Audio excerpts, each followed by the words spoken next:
At the crowded spring baptism, Elara Morn stood frozen at the church entrance, her baby boy wrapped tight against her chest, watching families fill the pews in pairs, husbands beside wives, fathers beside mothers.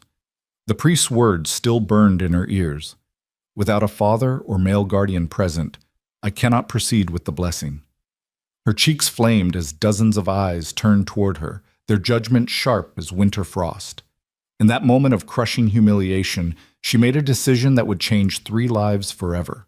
She turned toward the shadows at the back of the church, where a solitary figure stood apart from the crowd, and asked a question that no respectable widow should ever ask a stranger.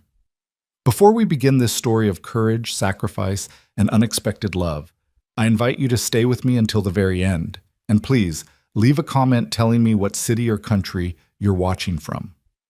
I love knowing how far these stories travel across the world. The Church of the Sacred Heart had never looked more beautiful or more cruel. Spring sunlight poured through the stained glass windows, painting the worn wooden pews in shades of amber and rose. The air smelled of beeswax candles and the wild lilacs that Mrs. Ashford had arranged in clay vases along the altar. Every family in the valley had turned out for the baptism service, the first of the season, a celebration of new life after the long, bitter winter that had taken so many. Elara Morn had prepared for this day for weeks. She'd sewn a small white gown from the remnants of her own wedding dress, staying up late by candlelight, her fingers cramping around the needle. She'd saved coins from selling eggs and the herbs she grew in her garden, enough to pay for the blessing.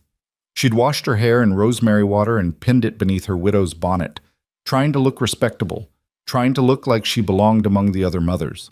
Her son Thomas, 8 months old, with his father's dark curls and her own gray eyes, had been fussy all morning, sensing perhaps his mother's nervousness. But now, wrapped in the christening gown, he'd finally settled against her shoulder, his small fist curled in the fabric of her black mourning dress. Black. Always black.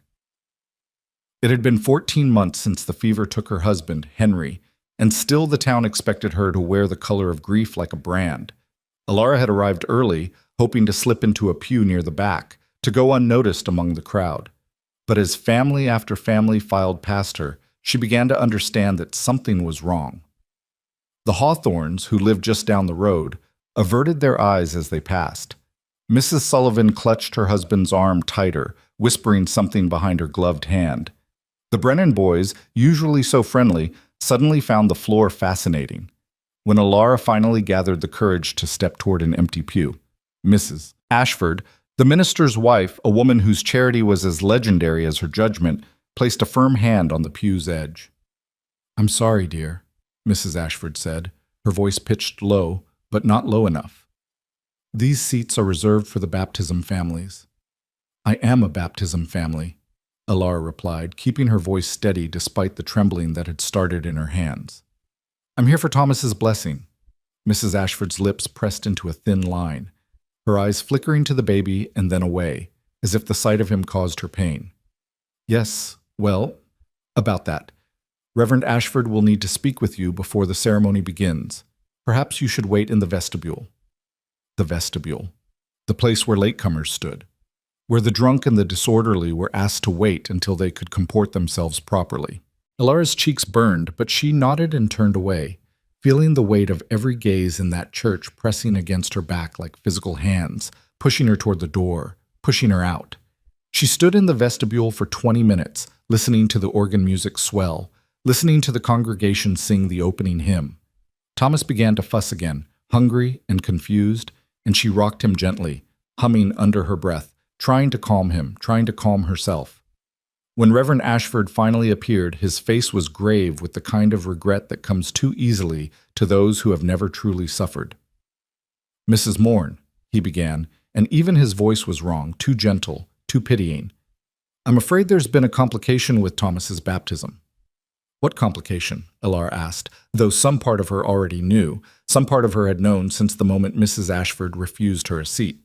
"The sacrament of baptism requires the presence of both parents, or in the case of unfortunate circumstances, a male relative or guardian who can stand in the father's stead, to speak for the family, to take responsibility for the child's spiritual upbringing." Elara stared at him. "I'm his mother. I'm his family." Of course, of course. Reverend Ashford's hands fluttered in a gesture that might have been meant as comforting, but felt only dismissive. No one questions your devotion, Mrs. Morn, but the church has protocols, standards that must be maintained. Surely you have a brother, an uncle, even your late husband's father. My brother is in Boston, has been for 3 years. My husband's parents died before we married. There is no one. Then perhaps, the Reverend said slowly, it would be best to wait until that is, until your circumstances have changed, until there is a man in your household who can properly represent. You want me to marry again before you'll baptize my son? Ilara's voice cracked on the words, too loud in the small space. That's what you're saying? That my child can't receive God's blessing unless I have a husband? Mrs. Morn, please keep your voice down. He's 8 months old. 8 months, and I've been waiting for the spring baptism like everyone else. Like you told me to do. I understand your distress, but you must understand the position the church is in. There are rules, traditions. Traditions, Ilara laughed, and it came out bitter and sharp. My husband died serving this community. He died bringing medicine through the snow to the Cooper family when half their children had the fever. He died being the good Christian man everyone said he was. And now you're telling me that his son, isn't worthy of baptism because there's no man standing beside me. Reverend Ashford's face had gone red. Behind him, Ilara could see faces peering around the doorframe. Mrs. Sullivan, the Brennan mother, others whose names she'd once known, who'd once welcomed her into their homes. Now they stared at her like she was something shameful, something to be whispered about behind closed doors. Perhaps, the Reverend said stiffly, we should discuss this at another time. When you've had a chance to calm yourself and think rationally about... I am thinking rationally. Ilara's voice broke entirely now, tears hot in her eyes. I'm thinking that my son deserves the same blessing as every other child in this church. I'm thinking that faith shouldn't depend on whether there's a man in the house. I'm thinking that you're a hypocrite, Reverend, and that this church is full of them. The gasps from the doorway were audible even over Thomas's sudden crying. Ilara clutched her son closer, her heart hammering against her ribs, her whole body shaking with rage and humiliation and grief that had no bottom. Mrs. Morn, Reverend Ashford said coldly, all pretense of gentleness gone now, I'm going to have to ask you to leave. You're causing a disturbance during a holy service, and I cannot... I'll leave. Ilara's voice came out flat, drained of everything except a bone-deep weariness. But you'll answer to God for this. You all will. She turned toward the door, toward the spring sunlight that suddenly seemed too bright, too mocking. She made it 3 steps before her legs nearly gave out beneath her. This couldn't be happening. This couldn't be real. She'd done everything right. Everything they'd told her to do. She'd mourned properly, dressed properly, kept her head down and her mouth shut for 14 months. She'd raised her son alone, working herself to exhaustion, and never once asked these people for charity or pity. And still, it wasn't enough. Still, they looked at her and saw only what was missing. Who was missing? The doorway to the church proper was just ahead, and beyond it she could see the congregation settling back into the pews, preparing to continue with the baptisms. The Hawthorne's twin girls, the Sullivan baby, the Brennan youngest, all of them with 2 parents standing proud, all of them welcomed, blessed, accepted. Ilara stopped walking. She stood there in the vestibule, Thomas's cries echoing off the stone walls, her own breath coming in sharp, painful gasps. She could leave, should take her son and go back to their cabin in the woods and never set foot in this church again. But if she left now, Thomas would never be baptized. The other children would grow up blessed and welcomed into the community, and her son would be marked as different, as less. As the widow's bastard, that's what they'd call him, even though he was born properly in wedlock. That's what they'd whisper when he started school, when he tried to court a girl, when he tried to build a life in this valley. The sins of the mother visited upon the son. Unless... Ilara's gaze drifted past the empty vestibule, past the doorway where Mrs. Sullivan and the others still lingered like vultures, to the very back of the church where the shadows pooled thick beneath the balcony. There was a man standing there. She'd noticed him earlier when she'd first arrived, a tall figure in a worn work coat standing apart from the families, his back to the wall as if he preferred the darkness to the light. She'd paid him little attention then, focused as she was on her own mission, but now she looked at him properly. He was perhaps in his mid-30s, broad-shouldered and solid in the way of men who worked with their hands. Dark hair, longer than was fashionable, touched his collar. His face was rough-hewn and weathered, with the deep tan of someone who spent his days outside. He had his arms crossed over his chest, and his eyes, even from this distance, she could see they were a startling blue, were fixed not on the altar or the ceremony preparations, but on her. He'd been watching her argue with the Reverend. He'd seen everything. Most men would have looked away by now, embarrassed to be caught staring, or perhaps eager to distance themselves from her disgrace. But this man held her gaze steadily, his expression unreadable. Alara knew who he was, though she'd never spoken to him. Everyone in the valley knew of Rowan Blake, the lumberjack who lived alone on the mountain, who came down to town only to sell timber and buy supplies. He was a fixture at the edges of valley life, present but not part of it, seen but not known. They said he'd come from back east 5 or 6 years ago, after some tragedy no one could quite name. They said he was a hard worker, honest in his dealings, but cold, distant. A man who preferred trees to people. They said he'd never married, never courted, never showed interest in anything except his work. And now he was the only person in this entire church who was looking at Alara Morn without judgment in his eyes. The idea came to her all at once, terrible and desperate and utterly insane. What if? Alara's heart began to pound again, but this time not with humiliation, with something wilder, more dangerous. A plan forming before she could think it through, before reason could stop her. Reverend Ashford wanted a man beside her? Fine, she'd give him a man. Before she could lose her courage, before she could remember all the reasons this was madness, Alara turned and walked straight toward the back of the church, toward the shadows, toward Rowan Blake. The few people still lingering near the vestibule fell silent, watching her with wide eyes. She heard someone whisper, "What is she doing?" But she didn't stop, didn't slow. Rowan Blake's eyes tracked her approach, his expression shifting from neutral observation to something like wariness. He straightened slightly as she came closer, uncrossing his arms, his body language suddenly alert, defensive. Alara stopped 3 feet away from him, close enough to speak quietly, too far for impropriety. Thomas had quieted against her shoulder, perhaps sensing the change in her heartbeat, the shift in her intention. Up close, Rowan Blake was even more imposing than she'd realized. He towered over her by nearly a foot, his shoulders broad enough to block out the light from the doorway. His hands, hanging loose at his sides, were scarred and calloused, the hands of a man who'd spent years swinging an axe. But his eyes, meeting hers directly for the first time, were not cold. They were careful, guarded, the eyes of someone who'd learned to expect the worst from people. "Mr. Blake," Alara said, her voice steadier than she felt. "I need to ask you something." He didn't respond, just waited, watching her. God help her. God forgive her. "I need you to do something for me," she continued, dropping her voice to barely above a whisper. "Something that will sound strange, possibly scandalous. But I swear to you, I have no ill intentions, and I'm not trying to trap you into anything you don't want." One of his eyebrows rose slightly, the closest thing to a reaction she'd gotten. Alara took a breath. "The Reverend won't baptize my son without a father or male guardian present. I have no one, no family close enough, no one who can stand with me.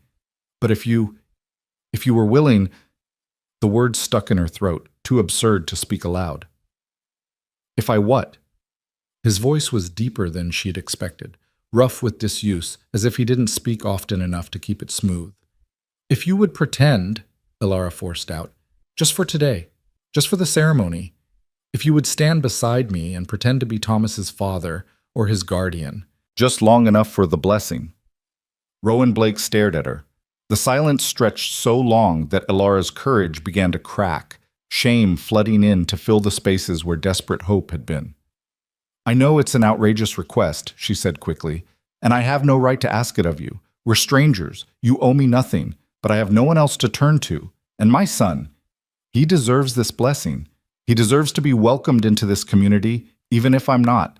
And all it would take is 5 minutes of your time, 5 minutes of standing beside me and saying nothing. Afterward, you can leave, and I'll never bother you again. I'll tell everyone it was a temporary arrangement, that you were doing a Christian kindness, nothing more. Your reputation won't be— Yes. Alara's words died in her throat. What? I'll do it. Rowan Blake's voice was flat, matter-of-fact, as if she'd asked him to help carry firewood, not to claim a child that wasn't his. I'll stand with you.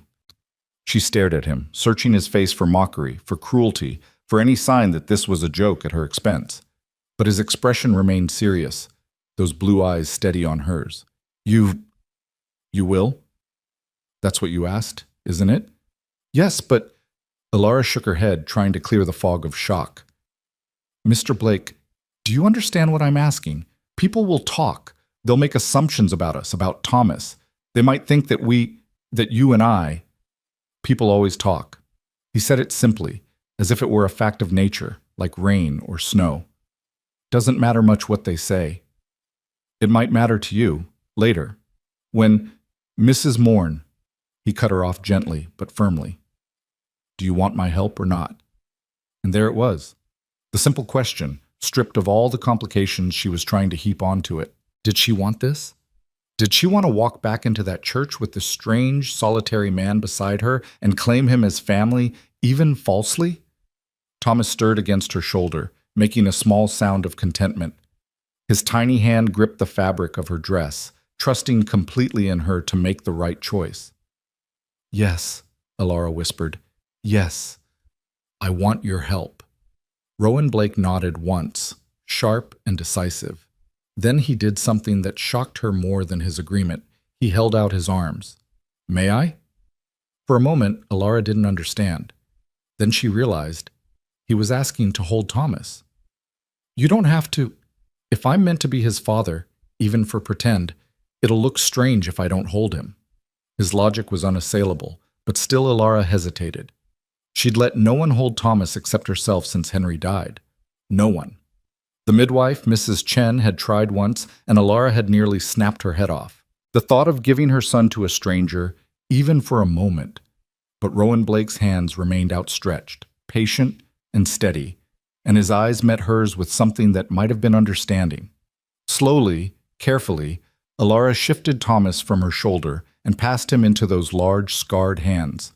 Rowan took the baby with surprising gentleness, settling him into the crook of one arm as naturally as if he'd done it 100 times before. Thomas blinked up at him, his small face scrunching in confusion at this new face, this new scent. Then, impossibly, Thomas smiled. It was his first real smile at a stranger, and he gave it to Rowan Blake in the shadows of the church, his small hand reaching up to pat clumsily at Rowan's rough jaw. Something flickered across Rowan's face, so fast that Alara almost missed it. Pain. Raw and ancient, and quickly buried beneath that careful blankness. But she'd seen it, and in that moment, she wondered what tragedy had brought Rowan Blake to this valley, what loss he carried that made him understand hers. We should go, Rowan said quietly, his voice even rougher than before they start without us. Alara nodded, not trusting her voice. Together, they walked back toward the vestibule, toward the doorway where Mrs. Sullivan and the others still lingered. The women's expressions shifted from curiosity to shock to scandalized delight as they took in the sight of the widow Morn walking beside the hermit Lumberjack, a baby in his arms. Alara Morn, what are you? Mrs. Sullivan began, but Alara walked past her without acknowledgement, following Rowan toward the church proper. Reverend Ashford stood near the altar, conferring with his wife. He looked up as they approached, his face transitioning through several expressions in rapid succession: surprise, confusion, disapproval, and finally, reluctant acceptance. Mrs. Morn, he said slowly, I see you've found someone to stand with you. Yes, Alara said, lifting her chin. This is Rowan Blake. He's agreed to act as Thomas's guardian for the baptism. Rowan Blake. The Reverend's tone made it clear he knew exactly who Rowan was, and wasn't certain this was an improvement over Alara standing alone. I wasn't aware you two were acquainted. We are, Rowan said before Alara could answer. His voice carried through the church, steady and sure. And I'm here to stand for the boy. A hush had fallen over the congregation. Every person in those pews had turned to stare at the unlikely pair standing at the back of the church, the desperate widow and the mountain hermit with a baby between them. Reverend Ashford's jaw worked silently for a moment. Then, perhaps recognizing that he'd been outmaneuvered, or perhaps simply exhausted by the drama, he sighed. Very well. Please take your places with the other baptism families. The pews near the front had spaces reserved for the families participating in the ceremony. Alara had seen them earlier, marked with small white ribbons. Now, she and Rowan walked down the center aisle toward those seats, and the crowd's whispers rose like a wave around them. Is that the lumberjack? I didn't know she knew him. How long has this been going on? The scandal of it. Henry barely cold in his grave. Maybe that's why she moved to the cabin, so they could... Hush, not in church. Alara kept her eyes forward, her back straight, refusing to let them see how their words landed. Beside her, Rowan walked with the same steady pace he'd maintained from the beginning, Thomas still cradled in his arms, apparently unbothered by the attention. They reached the front pew, the one Mrs. Ashford had told her was reserved, and sat down. The Hawthorns, already seated there with their twin girls, shifted uncomfortably, but didn't ask them to move. The organ music swelled, signaling the start of the ceremony, and gradually the whispers died down. Reverend Ashford took his place at the altar, his wife beside him with the baptismal basin. "Dearly beloved," the Reverend began, his voice taking on the formal cadence of ritual. "We are gathered here today to welcome these children into the family of Christ, to wash away original sin and to dedicate them to a life of faith and service." The words washed over Alara, familiar from 100 services she'd attended. Beside her, she was achingly aware of Rowan's presence, the solid warmth of him, the way he held Thomas with such careful attention, the occasional small adjustments he made to keep the baby comfortable. Thomas, for his part, seemed utterly content. He didn't fuss or cry as the ceremony progressed. He simply rested in Rowan's arms, occasionally looking up at this new face with curious eyes, occasionally reaching out to touch. When the Reverend called for the baptism families to come forward, Alara and Rowan rose together. They approached the altar, and Alara was acutely conscious of the weight of every gaze in that church, the speculation and judgment pressing against her skin. "Who presents this child for baptism?" Reverend Ashford intoned. "I do," Alara said, her voice clear. "His mother." "And who stands as guardian and spiritual guide?" There was a pause, a heartbeat where Alara's courage almost failed, where she thought Rowan might change his mind, might step back and leave her exposed once more. Then Rowan's voice, deep and steady. "I do." The Reverend's hands moved through the familiar motions, touching the water, making the sign of the cross, anointing Thomas's forehead. "I baptize you, Thomas Henry Morn, in the name of the Father, and of the Son, and of the Holy Spirit. May you grow in grace and wisdom, protected and guided by your family, and may God's blessing remain upon you all your days." It was done. Thomas was baptized, blessed, welcomed into the church community. And standing beside Alara, his hand resting lightly on her shoulder in a gesture that looked natural and protective, Rowan Blake had given her son what she couldn't provide alone: legitimacy. They returned to their pew as the other families came forward. Alara should have been relieved, triumphant even. She'd achieved what she came for. Thomas was blessed, and after today she'd never have to impose on Rowan Blake again. But as she sat in that pew, watching him rock her son gently when Thomas began to fuss, watching the careful way he supported the baby's head, the unexpected tenderness in those rough hands, she felt something shift inside her chest. Gratitude, yes, but also something more complicated, something that made her throat tight and her eyes sting with tears she couldn't shed, not here, not in front of everyone. This stranger had given her more than just his presence. He'd given her dignity. He'd stood beside her when no one else would, and he'd asked for nothing in return. The ceremony ended, and the congregation began to file out for the reception on the church lawn. Alara and Rowan remained seated, letting the others leave first, avoiding the inevitable barrage of questions and false congratulations. When the church had mostly emptied, Rowan finally spoke. "You'll want him back now, I expect." It took Alara a moment to realize he meant Thomas. "Oh, yes, yes, of course." But when Rowan moved to transfer the baby back to her arms, Thomas made a small sound of protest, his hand fisting in Rowan's shirt. He didn't want to let go. "Sorry," Alara murmured, gently prying her son's fingers loose. "He's usually not like this with strangers." "He's a good boy," Rowan said quietly, and there was that flicker of pain again, gone almost before it appeared. "You've done well with him. On your own." The compliment, simple and sincere, hit Alara harder than any of the day's cruelties. Her vision blurred with tears, and she had to look away, focusing on settling Thomas against her shoulder. "Thank you," she managed. "For today. For what you did. I know it was an imposition, and I'm sorry I put you in that position, but I didn't know what else—" "Mrs. Morn." Rowan stood, and she had to crane her neck to look up at him. "You don't need to apologize. I'm glad I could help. Still, if there's ever anything I can do to repay you—" "There's not." He said it firmly, but not unkindly. "No debt, no obligation. You needed help, and I gave it. That's all." He turned to leave, and panic flared in Alara's chest. She wasn't sure why. The arrangement was over just as she'd promised. He'd done what she asked, and now he was free to return to his mountain, to his solitary life. But the words tumbled out before she could stop them. "Mr. Blake, wait."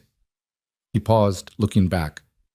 "Will you—" Alara hesitated, unsure what she was even asking. "Will you walk us home? It's a long way through the forest, and after today I don't think I can face the reception, all those questions and stares. I just want to go home." For a long moment, Rowan said nothing. Then, "All right, get your things." It was only after they'd left the church, after they'd walked past the reception tables laden with cakes and lemonade, past the clusters of gossiping women, past the children playing in the spring grass, that Alara realized what she'd done. She'd extended this pretense beyond the church. She'd asked him to walk her home, through the forest, where anyone might see them, where the gossip would grow and spread like wildflower. And Rowan Blake, that strange, solitary man, had said yes without hesitation. As they entered the cool shade of the forest path, Thomas drowsing against her shoulder and Rowan walking silent and steady beside her, Alara wondered what kind of bargain she'd really made in the shadows of that church, and whether she'd just saved her son's future or irrevocably complicated her own. The forest path wound through stands of pine and oak, their new leaves casting dappled shadows across the worn dirt trail. Alara had walked this route countless times since moving to the cabin after Henry's death, sometimes with purpose, heading to town for supplies, sometimes simply to escape the emptiness of the house. She knew every route that jutted across the path, every place where the trail narrowed or widened, every birdsong that marked the changing seasons. But today, with Rowan Blake walking beside her in silence, the familiar journey felt entirely different. He moved with the easy stride of someone accustomed to rough terrain, his boots making almost no sound on the packed earth. Every few minutes, his gaze would sweep the surrounding trees, noting things she couldn't see, a snapped branch here, disturbed undergrowth there. The habits of a man who lived alone in the wilderness, always alert, always reading the forest like other men read newspapers. Thomas had fallen completely asleep against Alara's shoulder, his small body warm and heavy with the deep sleep of infancy. She adjusted her grip, trying to ease the ache in her arms without waking him. "I can carry him if you'd like," Rowan offered, the first words either of them had spoken since leaving the church grounds. "No, thank you. I've got him." Alara's response came automatically, that fierce protectiveness rising up again. Then, hearing how sharp her voice sounded, she added more gently, "He's fine. Almost home anyway." Almost home. Another 20 minutes of walking, maybe less, and then this strange interlude would end. Rowan would return to his mountain, and she'd return to her solitary life with Thomas, and today would become just another story the valley women whispered about over their washing and their quilting. Poor Alara Morn. So desperate she had to ask the hermit Lumberjack to pretend. Can you imagine? "They'll talk," Alara said abruptly, the thought escaping before she could contain it. "About today. About us." I'm sorry for that. Rowan's stride didn't falter. Already said, doesn't matter what they talk about. It matters if it affects your business. If people think that you and I are, that we're, she couldn't quite bring herself to finish the sentence. That we're what? Courting? Involved? He said the words plainly, without embarrassment. Let them think it. Won't change whether they buy my timber or not. They need lumber. I cut lumber. That's all the relationship that matters. His pragmatism should have been reassuring, but instead it made Alara feel strangely hollow. Of course he was right. Of course the valley needed his timber regardless of his personal life. But she couldn't help feeling that she dragged him into something messy and complicated, something that might cost him more than he realized. Still, she persisted, your reputation, Mrs. Morn. He stopped walking, and she stopped too, turning to face him. His blue eyes were serious but not unkind. I have no reputation to protect. I'm the strange man who lives on the mountain and talks to no one. That's what they say about me, and it's true enough. Adding a rumor about helping a widow won't change anything that matters. It matters to me, Alara said quietly. What you did today, standing with me when no one else would, it matters to me.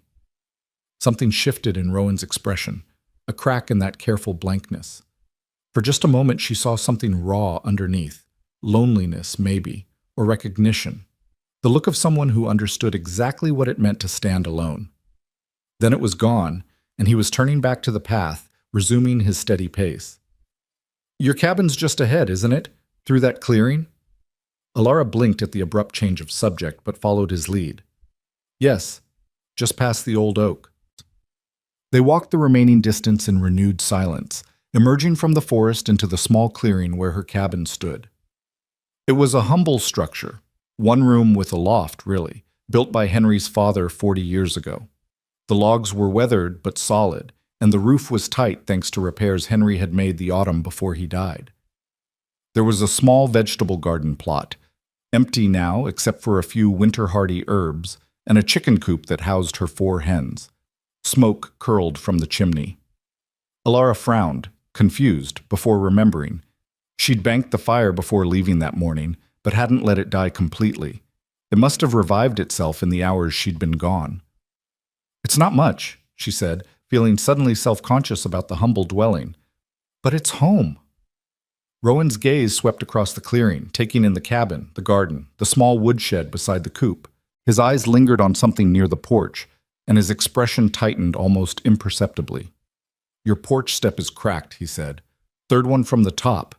You'll want to fix that before someone puts their foot through and breaks an ankle. Alara looked where he was pointing and saw what she'd been ignoring for weeks, a split in the wood that had been growing steadily worse with each freeze and thaw. She'd meant to repair it, but between caring for Thomas and managing the garden and the chickens and everything else, there never seemed to be time. I know, she admitted. It's on my list, along with about 100 other things that need fixing. Your list might be shorter with 2 people working on it. The suggestion hung in the air between them, unexpected and loaded with implications Alara wasn't sure how to interpret. Was he offering to help, or simply making an observation about the general difficulties of maintaining a homestead alone? Before she could formulate a response, Thomas stirred against her shoulder, making small grumbling sounds that meant he'd wake fully in moments, and once awake, he'd be hungry and fussy. I should get him inside, Alara said. Fed and changed. Thank you again, Mr. Blake, for everything today. I truly don't know what I would have done without... Your woodpile is low. Alara followed his gaze to the covered stack beside the cabin. He was right. She had perhaps 2 weeks' worth of split wood remaining, and after that she'd need to cut more. Another task on that endless list. I'll manage, she said, more defensively than she'd intended. I've been managing for 14 months. I know you have. There was no condescension in his voice, only a simple statement of fact. But managing and thriving aren't the same thing, and there's no shame in accepting help when it's offered. Is it? Offered, I mean? Alara searched his face, trying to understand what he was really saying. Because if you're offering out of some sense of obligation, some feeling that because you stood with me today, you now have to... I don't do things out of obligation, Rowan interrupted, his voice still even but with an edge of something firmer underneath. I offered because your woodpile is low, and I know how to split wood, that's all, not complicated. Thomas began to cry in earnest now, his small face scrunching up with indignation at being hungry and uncomfortable. Alara bounced him gently, but she knew from experience that once he reached this point, only milk and a clean diaper would satisfy him. I really need to get him inside, she said apologetically. But thank you for the offer. I'll think about it. She turned toward the cabin, fumbling with the latch while supporting Thomas's weight. Behind her, she heard Rowan's footsteps, not walking away down the path as she'd expected, but moving toward the woodshed. Mr. Blake, what are you... But he'd already reached the shed and was examining the axe she kept there, testing its edge with his thumb, his expression disapproving. This hasn't been sharpened in weeks. Dangerous to use a dull blade. More likely to glance off and hit your leg than split the wood clean. I know that, Alara said, exasperation bleeding into her voice despite her gratitude. I just haven't had time to sharpen it properly.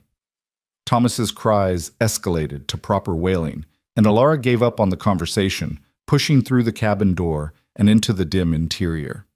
She'd deal with the strange, helpful lumberjack after she'd dealt with her furious son. The cabin was exactly as she'd left it, neat because she couldn't stand disorder, spare because she owned so little. The main room held a table and 2 chairs, a rocking chair by the fireplace, and a cradle that Henry had made before Thomas was born. In the corner stood her small bed, and above, the loft where Thomas would sleep when he was older held only boxes and memories she couldn't bear to sort through yet. Alara settled in the rocking chair and began nursing Thomas, who latched on immediately and stopped crying as suddenly as if someone had turned off a spigot. The familiar rhythm of it, the gentle pull, the small sounds of satisfaction, the weight of him in her arms, began to ease the tension that had coiled through her all day. Through the window, she could see Rowan moving around the woodshed. He'd found her whetstone, apparently, because she could hear the distinctive sound of metal sliding against stone, regular and practiced. He was sharpening her axe. She should tell him to stop, should insist that she could handle her own tools, her own work.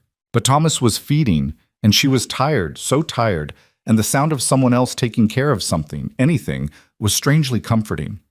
By the time Thomas had finished nursing and been changed and settled in his cradle for a nap, the sharpening sounds had stopped.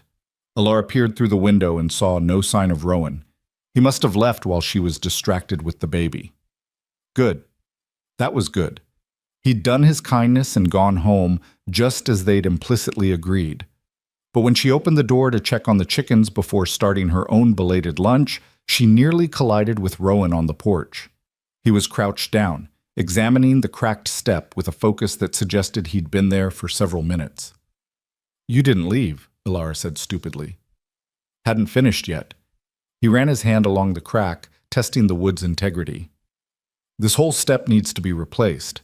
The wood's rotted through underneath. Patching the crack won't fix the problem. Mr. Blake, I've got spare lumber at my place. Good, seasoned oak. I could bring a piece down tomorrow, replace this properly. Take maybe an hour. Tomorrow? Alara's voice came out higher than intended. You're planning to come back tomorrow? Rowan looked up at her, those blue eyes steady and guileless. Unless you'd rather I didn't. It's not that, it's just... She struggled to find words that wouldn't sound ungrateful or, worse, frightened. Though perhaps she was frightened, just a little. Not of him. She didn't fear Rowan Blake would hurt her. But of what it might mean if he kept coming back, kept helping, kept being present in her life and Thomas's. Of what the valley would say. Of what she herself might start to want. Just what? He prompted when she'd been silent too long. It's just that I don't want you to feel obligated. You've already done so much today, and I release you from any sense of duty that you might... Mrs. Morn. He stood, and she had to tilt her head back to maintain eye contact. I'm not a man who does things out of duty. When I stood with you today, that was my choice. If I come tomorrow to fix your step, that'll be my choice too. And if you'd rather I didn't, you only have to say so, and I'll respect that. But don't make up reasons for me. Don't decide what I should or shouldn't feel obligated about. That's for me to figure out. His directness was startling. Most people in the valley wrapped their meanings in layers of implication and social nicety, saying one thing and meaning another. Rowan Blake apparently had no patience for that kind of dancing around. Alara found it both refreshing and unsettling. "All right," she said slowly. "Then I'll be direct too. Why are you doing this? Really, you don't know me. You don't owe me anything.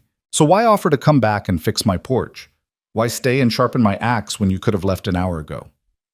Rowan was quiet for a long moment, his gaze drifting past her to the forest beyond, to the mountains where he made his home. When he spoke, his voice was lower, rougher. "Because I know what it's like," he said simply. "To be alone. To have no one offer help because you're too proud to ask for it, or because they assume you don't need it, or because they just don't see you at all anymore. And I know that sometimes the loneliest thing in the world is managing, just barely managing, every day, and having everyone congratulate you for being so strong when you feel like you're drowning." The words hit Alara like a physical blow, stealing her breath. Because he was right. That was exactly how she felt, like she was drowning slowly, in full view of everyone, and they all just smiled and told her how well she was coping. "How did you—" she started, then stopped. "I mean, you seem so solitary by choice." A ghost of a smile touched his lips, though it didn't reach his eyes. "Maybe I am now, but I wasn't always. Once I had—" He trailed off, and that flicker of old pain crossed his face again. "Well, that's a story for another time. Point is, I recognize the signs. And I thought maybe you could use some help, that's all." Alara's throat felt tight. "I don't know what to say." "Don't say anything, just tell me. Do you want me to fix the step tomorrow or not?" She should say no, should thank him politely and send him away and return to her isolated, independent existence. It was safer that way, simpler, less likely to result in heartbreak or disappointment or the valley's censure. But when she opened her mouth, what came out was, "Yes. Yes, I'd like that, thank you." Rowan nodded, satisfied. "I'll come by mid-morning, after my first timber run, but before the day gets too hot." He moved past her, down the porch steps, carefully avoiding the cracked one, and toward the forest path. "Mr. Blake?" Alara called after him. He paused, looking back. Will you at least stay for coffee before you go? It's the least I can offer after everything today." He hesitated, and for a moment she thought he'd refuse. Then, "All right, coffee would be good." They sat at her small table, the afternoon sun slanting through the window, drinking coffee that was probably too strong, but that Rowan didn't complain about. Thomas slept in his cradle, making small snuffling sounds occasionally. The fire crackled in the hearth. It was, Alara realized, the first time she'd shared a meal, even something as simple as coffee, with another adult since Henry died. Mrs. Chen had come by a few times in those first weeks, bringing soup and casseroles and well-meaning advice. But she'd never stayed long, never sat down like this, comfortable in the silence. Rowan Blake seemed perfectly content not to fill the quiet with chatter. He drank his coffee, his gaze occasionally drifting to the cradle where Thomas slept, and waited. Finally, Alara broke the silence. "Can I ask you something?" "You can ask. Can't promise I'll answer." "Fair enough." She wrapped her hands around her coffee cup, gathering courage. "Why did you come to the baptism today? To the church, I mean. You don't strike me as particularly religious, and everyone says you never come to services." "I don't," he confirmed. "Usually. So why today?" Rowan was quiet for so long that Alara thought he wasn't going to answer. Then he said, "My son would have been baptized in the spring, if he'd lived." The words fell into the space between them like stones into still water, rippling outward with implications that made Alara's chest ache. "I'm so sorry," she whispered. "I didn't know.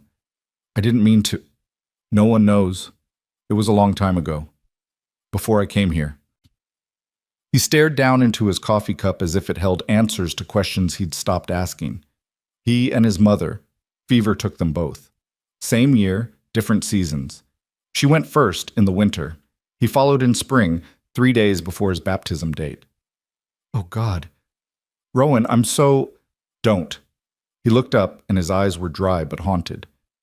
"Don't say you're sorry. I've heard sorry 1,000 times, and it doesn't change anything. I go to the church once a year on what would have been his baptism day. I stand in back, and I watch the families, and I remember, that's all. Tradition, maybe. Or penance. I'm not sure which anymore. Alara's throat burned with unshed tears. And today I dragged you into the middle of it, made you pretend to be... You didn't drag me anywhere. I made a choice. His voice was firm again, that momentary vulnerability shuddering away. And for what it's worth, holding your boy, standing with you, it didn't feel like pretending. Felt more real than most things have in a long time. The admission hung between them, raw and honest. Alara didn't know how to respond, what to say that wouldn't sound trite or presumptuous. So instead she did something entirely impulsive. She reached across the table and took his hand. His fingers were rough with calluses, scarred from years of hard work. But they were warm, and when her hand touched his, they curled gently around hers, holding without grasping. "Thank you," she said, "for telling me, for trusting me with that." "Not many people I'd tell," Rowan admitted. "But seemed like you'd understand. Losing someone. Trying to build a life after." "I do understand." Alara squeezed his hand once, then released it, suddenly conscious of the intimacy of the gesture. "It's been 14 months, and some days it feels like yesterday. Other days it feels like Henry's been gone forever. I can't remember his voice anymore. Isn't that terrible? I can see his face, but I can't hear his voice. That's not terrible. That's grief. It takes what it wants." They sat in silence again, but it was different now, weighted with shared understanding, with the recognition that they were both survivors of losses that had reshaped them fundamentally. Outside, the afternoon light was beginning to fade toward evening. Rowan drained the last of his coffee and stood. "I should go, long walk back, and I've got timber to prep for tomorrow's run." "Of course." Alara walked him to the door, then followed him out onto the porch. The evening air was cool and sweet, carrying the scent of pine and new growth. "Thank you again for everything." "I'll see you tomorrow," Rowan said, and it sounded like a promise. Alara watched him walk across the clearing and disappear into the forest, his tall form gradually swallowed by the shadows between the trees. Only when he was completely out of sight did she return inside, closing the door and leaning against it, her heart beating strangely fast. What had she done? What door had she opened by asking him into her life, even in such a small way? Thomas stirred in his cradle, making his waking up sounds. Alara went to him, lifting him into her arms, and his small hand immediately found her hair, tugging gently. "What do you think, little one?" she whispered. "Did Mama make a wise choice today, or a foolish one?" Thomas, being 8 months old, offered no opinion, but he smiled at her, that toothless, trusting smile that meant she was his whole world. And really, that was all that mattered. She'd done what she had to do to get him baptized, to give him a place in the community. If there were consequences to that choice, she'd face them as they came. The next morning dawned clear and bright. Alara rose early, as always, to tend the chickens and prepare Thomas's breakfast. She told herself she wasn't watching the forest path for signs of Rowan's arrival, told herself she was simply going about her normal routine, and if he happened to show up to fix the porch step as promised, well, that would be helpful but not necessary. She was a terrible liar, even to herself. By mid-morning, she'd changed her dress twice, tidied the cabin until it gleamed, and baked bread. She didn't need to bake. Thomas watched these preparations from his cradle with wide, knowing eyes, as if he understood perfectly well what his mother was doing and found it amusing. "Don't look at me like that," Alara told him. "I'm simply being a good hostess, that's all." Thomas gurgled skeptically. When the knock finally came at the door, Alara nearly jumped out of her skin. She smoothed her dress, checked her hair in the small mirror by the wash basin, then forced herself to walk calmly to the door. Rowan stood on the porch, a length of oak planking balanced on one shoulder, a tool belt slung around his waist. He looked exactly as he had yesterday, work-worn and practical and utterly unbothered by social convention. "Morning," he said. "Ready to fix that step?" "Good morning. Yes, of course. Can I help with anything?" "You can keep clear of the work area so I don't accidentally drop lumber on your feet." He said it without a trace of humor, and it took Alara a moment to realize he was being protective, not dismissive. "I'll stay inside then, but call if you need anything." She retreated to the cabin, positioning herself where she could watch through the window while pretending to be occupied with darning Thomas's tiny socks. In reality, she couldn't focus on the mending at all. Her attention kept drifting to the man on her porch, efficiently prying up the damaged step, examining the structure underneath, making small adjustments with the confidence of someone who'd built things all his life. He worked steadily for perhaps 45 minutes, and when he finally stood and tested his weight on the new step, it held solid and true. He gathered his tools, and Alara expected him to call through the door that he was finished and leaving. Instead, he knocked again. "It's done," he said when she opened the door. "Should hold for years now, long as you keep it dry." "Thank you. It looks wonderful. Please, let me pay you for the lumber and your time." "No payment." He said it flatly, brooking no argument. "But I did notice something while I was working. Your rain barrel's got a crack in it. Come winter, it'll split completely. And your chicken coop could use a patch on the north side where the wind's getting through." Alara felt a complicated mix of gratitude and exasperation. "Mr. Blake, I can't keep accepting your charity." "Not charity. Maintenance. Things need fixing. I know how to fix them. Simple as that." He paused, studying her face. "But if it bothers you, keeping accounts, maybe we could trade. I fix things around here, I don't know. What are you good at?" "I can cook," Alara said. "And sew. I used to do mending for some of the families in town before Thomas was born." "My shirts could use mending," Rowan admitted. "And I'm a terrible cook. Live mostly on jerky and beans and whatever game I can shoot. A proper meal now and then would be welcome." It was a neat solution, Alara had to admit. A trait of skills that let her maintain her pride while accepting help she desperately needed. And yet something about the arrangement felt dangerous in ways she couldn't quite articulate. "All right," she heard herself say. "A trade. You fix things, I'll cook and mend." That's fair," Rowan nodded, satisfied. "I'll come back in a few days then. Fix that rain barrel and patch the coop. Maybe take a look at your roof while I'm at it. Notice some loose shingles." "A few days," Alara repeated, her voice sounding strange in her own ears. "Yes, all right." He tipped his head in farewell and turned to leave, but halfway across the clearing he paused and looked back. "Your boy," he called. "He doing all right? Settling after yesterday?" The question surprised her. Most people asked about babies as a formality, not because they genuinely wanted to know, but Rowan's expression suggested real interest. "He's well. Better than well, actually. Slept through the night for the first time in weeks. I think having the baptism done settled something in him. Or in me. Hard to say which." "Good." Rowan's expression softened almost imperceptibly. "That's good." Then he was gone again, disappearing into the forest with that same easy stride. Alara stood on her newly repaired porch step, testing its solid strength under her weight, and tried to convince herself that she hadn't just agreed to something much more complicated than trading meals for repairs. True to his word, Rowan returned 3 days later, and then again the following week. Each visit brought some new repair. The rain barrel patched, the chicken coop secured, loose shingles replaced, the garden fence strengthened against rabbits. Each visit ended with him accepting whatever meal she'd prepared, eating efficiently while making occasional comments about the food that might have been compliments, though they were stated as simple observations. "This stew is better than anything I've had in years." "Your bread's got a good crust." "Never had chicken cooked this way. It's good."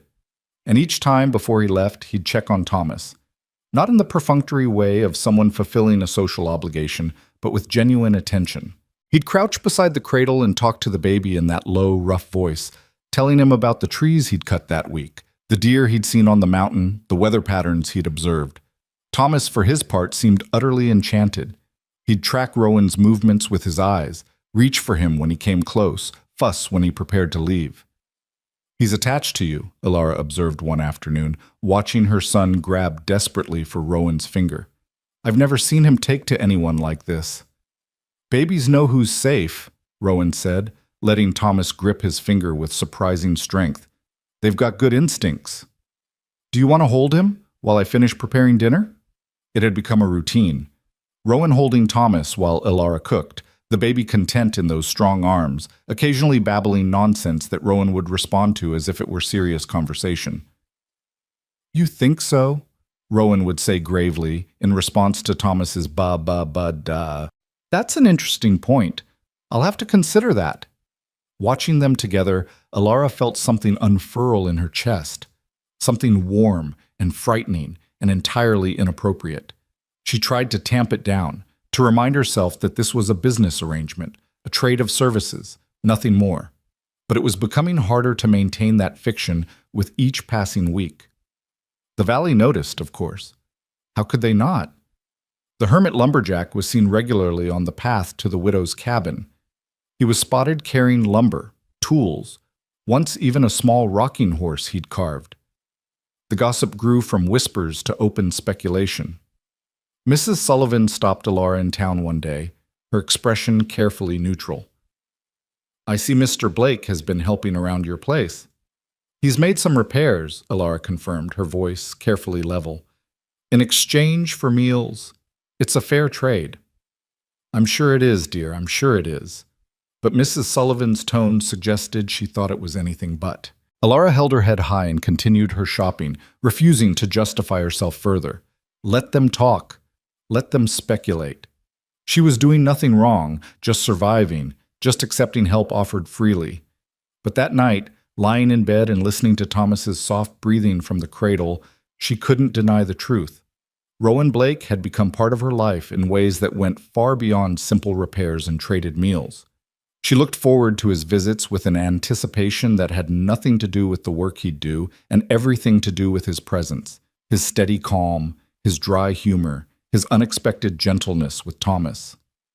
She'd begun to notice details, the way his hair curled slightly at his collar when it needed cutting, the small scar above his left eyebrow, the way his hands moved with such precise confidence, whether he was wielding an axe or cradling a baby. She'd begun, God help her, to care. And judging by the way Rowan had started staying longer each visit, by the way he'd sometimes pause at the door as if reluctant to leave, by the way he looked at her sometimes when he thought she wasn't watching, she suspected he might be starting to care too. It was dangerous. It was foolish. They were both carrying losses that hadn't healed, building something fragile on ground that might not hold. But as spring deepened into early summer, as her garden began to flourish, and Thomas learned to sit up on his own, and Rowan became as familiar a fixture around her cabin as the mountains themselves, Alara couldn't bring herself to step back. Not yet. Maybe not ever. The realization that she was falling for Rowan Blake hit Alara on a Tuesday afternoon in late June, while she was hanging laundry and he was replacing the rotten boards on her woodshed roof. It wasn't a dramatic moment. There was no sudden revelation, no lightning strike of understanding, just the simple observation that she was happy, genuinely, deeply happy, for the first time since Henry died. And that happiness was directly tied to the sound of hammering above her head, to knowing that in an hour Rowan would climb down and she'd feed him lunch, and he'd hold Thomas while she cleaned up, and they'd talk about nothing important in that comfortable way they'd developed. The recognition terrified her. She was still pinning one of Thomas's tiny shirts to the line when she heard the hammering stop. A moment later, Rowan's boots hit the ground with a solid thump. "All done," he called. "Should be good for another 10 years at least." Alara turned, shielding her eyes against the sun to look at him. He was wiping sweat from his forehead with his sleeve, his shirt clinging to his shoulders in the summer heat. There was sawdust in his hair and a satisfied expression on his face, the look of a man who'd done good work and knew it. "Thank you," she said, and heard the catch in her own voice. Rowan's expression shifted, concern replacing satisfaction. "You all right?" Yes, I'm fine, just..." She gestured vaguely at the laundry, the cabin, everything. "Grateful, I suppose, for all of this. For you." He studied her for a long moment, those blue eyes seeing more than she wanted them to. Then he crossed the clearing to where she stood, stopping just close enough that she had to tilt her head back to meet his gaze. "Alara," he said, and it was the first time he'd used her given name instead of the formal Mrs. Morn. The sound of it in his rough voice did something to her composure. "You don't have to keep thanking me. I'm not doing this out of obligation or charity. I'm doing it because I want to be here." "Why?" The question escaped before she could stop it. Why do you want to be here? We're nothing to you. You're not nothing. He said it with such quiet intensity that her breath caught. You and Thomas, you're not nothing to me. Haven't been for a while now. The air between them seemed to thicken, charged with something Alara wasn't sure either of them was ready to name. She could smell the honest sweat on him, the sawdust and pine sap that clung to his clothes, could see the pulse beating at the base of his throat. One step. That's all it would take. One step forward, and she could... Thomas's cry from inside the cabin shattered the moment. Not his hungry cry or his tired cry, but something sharper, more distressed. Both of them moved at once, Rowan reaching the door a stride ahead of her. The baby was in his cradle, his face flushed bright red, his small body rigid with discomfort. Alara scooped him up immediately, pressing her hand to his forehead. He's burning up, she said, fear spiking through her. Rowan, he's burning up. How long has he been sleeping? Rowan was already moving, dampening a cloth at her wash basin. 2 hours, maybe 3. He seemed fine when I put him down. Just a little fussy, but I thought... Her voice cracked. Oh, God, I should have checked on him sooner. I should have noticed. Hey! Rowan pressed the cool cloth into her hands. Don't do that. Don't blame yourself. Babies get fevers. It happens. But Alara could barely hear him over the roaring in her ears. Thomas was burning up, his little body radiating heat that couldn't be normal, couldn't be safe. And she knew, with the terrible certainty of someone who'd already lost too much, that this was how it started. This was how Henry's illness had begun. A fever, just a fever, until suddenly it wasn't. We need to get him to Mrs. Chen, she said, already moving toward the door. The midwife. She'll know what to do. Mrs. Chen lives on the other side of the valley. That's a 2-hour walk. Rowan's voice was calm but firm. There's a doctor in town. Closer. The town doctor won't see me. Alara's laugh came out bitter and broken. Not after I caused that scene at the church. Not without a man to vouch for me. You know how it is. Then I'll vouch for you. Rowan took the cloth from her shaking hands and gently wiped Thomas's face, trying to cool him. We'll go together, right now. Thomas let out a thin, reedy cry that sounded nothing like his usual robust complaints. His eyes were glazed, unfocused, and when Alara tried to get him to nurse, he turned his head away weakly. Something's wrong, she whispered. Something's really wrong. Rowan placed a hand on her shoulder, steady and grounding. Then we go. Now. Can you walk and carry him? Yes. Yes, I can. Good. I'll carry supplies.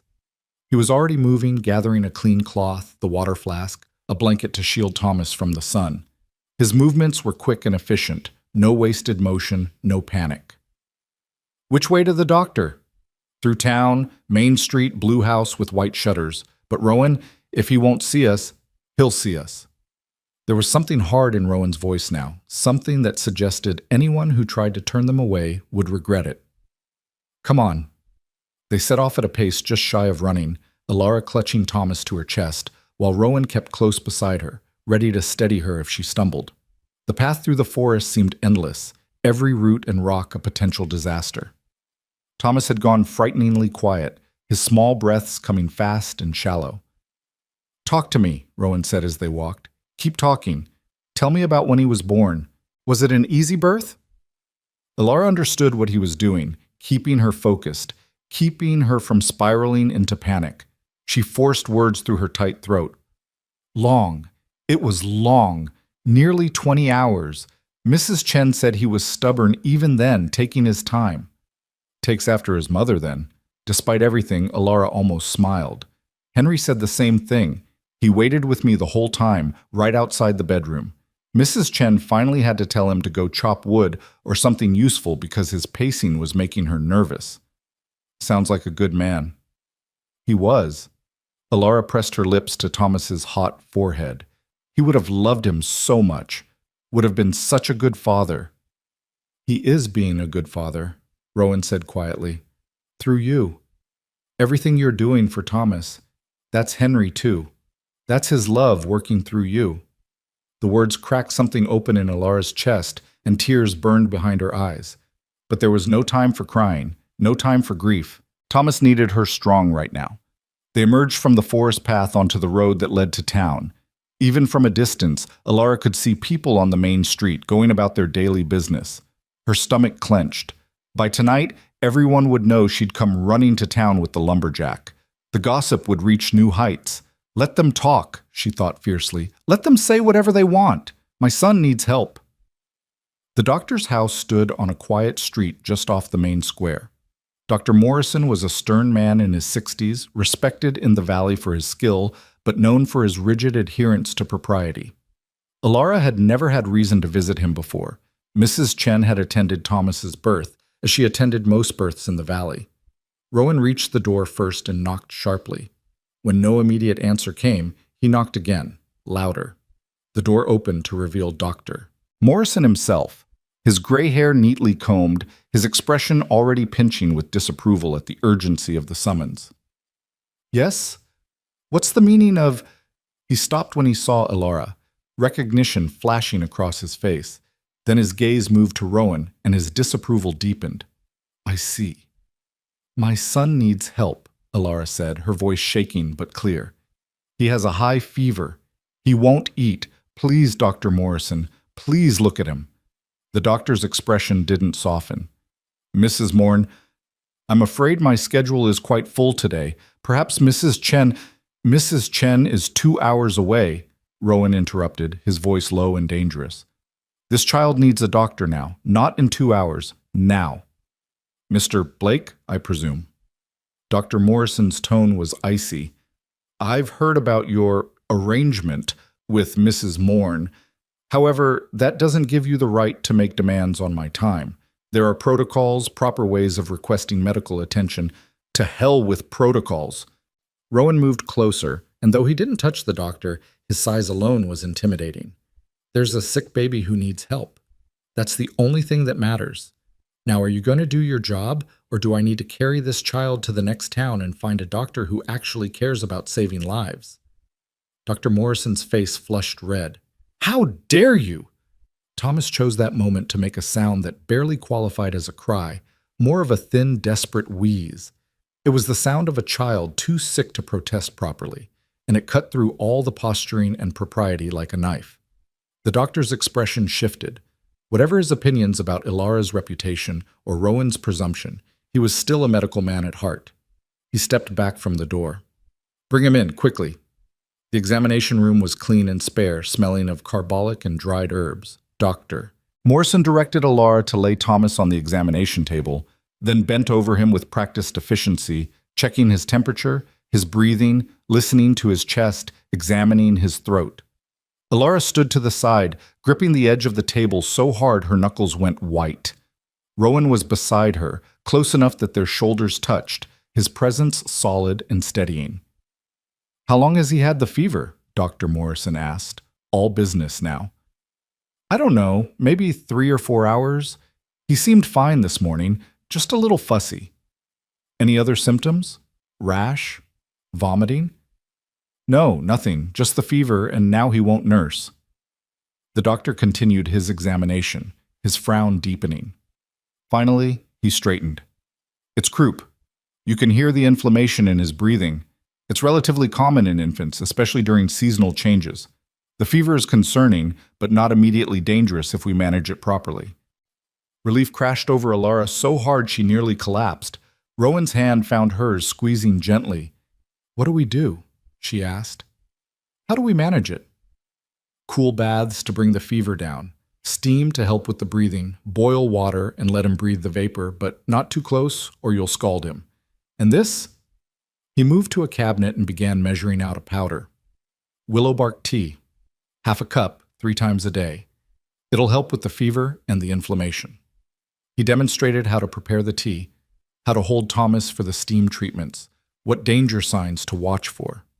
His manner was brusque but thorough, and Alara absorbed every instruction desperately.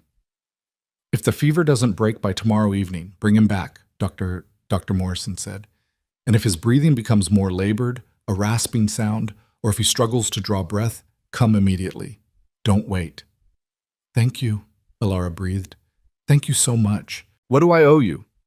The doctor named a price that made Alara's stomach drop, She had some money saved, but this would take nearly all of it. Still, she'd pay 10 times that amount if it meant Thomas would be all right. She was fumbling with her purse when Rowan's voice cut through her thoughts. "I'll cover it." "No." Alara looked up sharply. "No, Rowan, you've done enough. I can pay us." "I know you can, but you'll need that money for supplies, for keeping your household running. Let me do this." He was already counting out coins, placing them on the doctor's desk. "Please." Dr. Morrison took the money, his expression unreadable. "The baby should recover fully in a few days. Keep him cool and comfortable.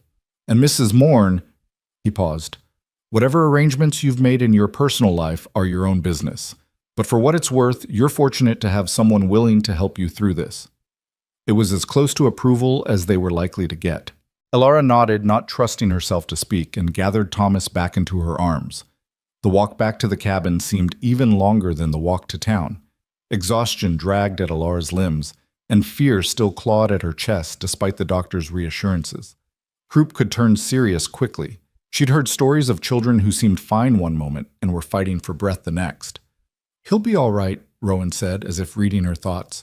"We caught it early. You got him help in time." "Because of you." Alara's voice was thick with emotion. "If you hadn't been there, if I'd had to walk to Mrs. Chen's alone, but I was there. So there's no point in thinking about what might have happened." His logic was sound, but it didn't stop the what-ifs from churning through her mind. By the time they reached the cabin, the summer afternoon had faded toward evening. The first thing Rowan did was build up the fire and set water to boil for the steam treatment. Then he helped Alara prepare the willow bark tea, measuring carefully according to Dr. Morrison's instructions. Thomas took the tea in tiny, reluctant sips, making faces at the bitter taste, but he kept it down, and after the steam treatment, his breathing did seem slightly easier. "I should draw a cool bath for him," Alara said. "Try to bring the fever down more." "You should rest," Rowan countered. "You're shaking. When did you last eat?" Alara tried to remember. Breakfast, maybe? Everything after that was a blur of fear and motion. "I'm fine. Thomas needs his mother to be strong enough to care for him." Rowan's voice was gentle but firm. "Which means you need to eat something. I'll watch him while you do." "I can't just..." "Alara." He took her shoulders, turning her to face him. "I'm not leaving. Not tonight. Not until we know he's through the worst of this. So you might as well let me help. Please." The offer should have been scandalous. An unmarried man staying overnight in a widow's cabin. The valley gossips would have a field day. But Alara found she didn't care. Didn't care about anything except the fact that Thomas was sick, and she was terrified, and Rowan was offering her the one thing she needed most, not to be alone. "All right," she whispered. "All right." She forced herself to eat some bread and cheese while Rowan held Thomas, walking slow circles around the cabin and humming tunelessly. It wasn't quite a lullaby, but Thomas seemed soothed by it, his small body relaxing slightly against Rowan's broad chest. They took turns through the evening, one holding Thomas while the other prepared the next round of tea or steam treatment, or simply rested. As night fell, Alara prepared a cool bath and gently lowered Thomas into it, watching anxiously as he whimpered at the temperature but didn't fight it. "That's good," Rowan said, his hand on her shoulder. "See? His color's already better." He was right. The frightening red flush was fading from Thomas's cheeks, and his eyes seemed clearer, more focused. After the bath, dressed in a clean nightgown, Thomas finally managed to nurse a little, taking enough milk that Alara's panic eased fractionally. "He's getting better," she said, more to convince herself than anything. "Isn't he? He's getting better?" "He is." Rowan's certainty was a lifeline she clung to. "The fever's breaking. You can see it." They settled in the rocking chair together, Alara holding Thomas, Rowan standing behind her with his hands on the chair's back, rocking it gently. It was intimate in a way that had nothing to do with romance and everything to do with shared purpose, shared fear, shared relief. Somewhere around midnight, Thomas's breathing finally evened out into the deep rhythm of genuine sleep. His fever, while not gone completely, had dropped to something less terrifying. And Alara, who'd been running on pure adrenaline for hours, felt the exhaustion crash over her all at once.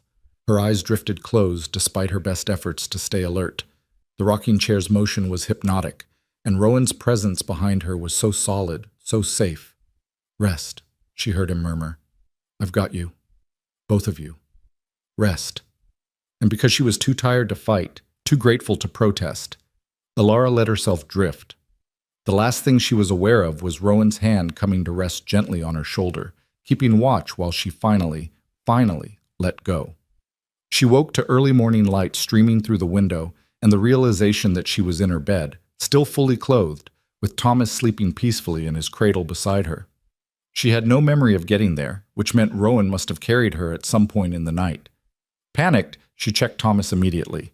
His forehead was warm but not burning, his breathing was clear.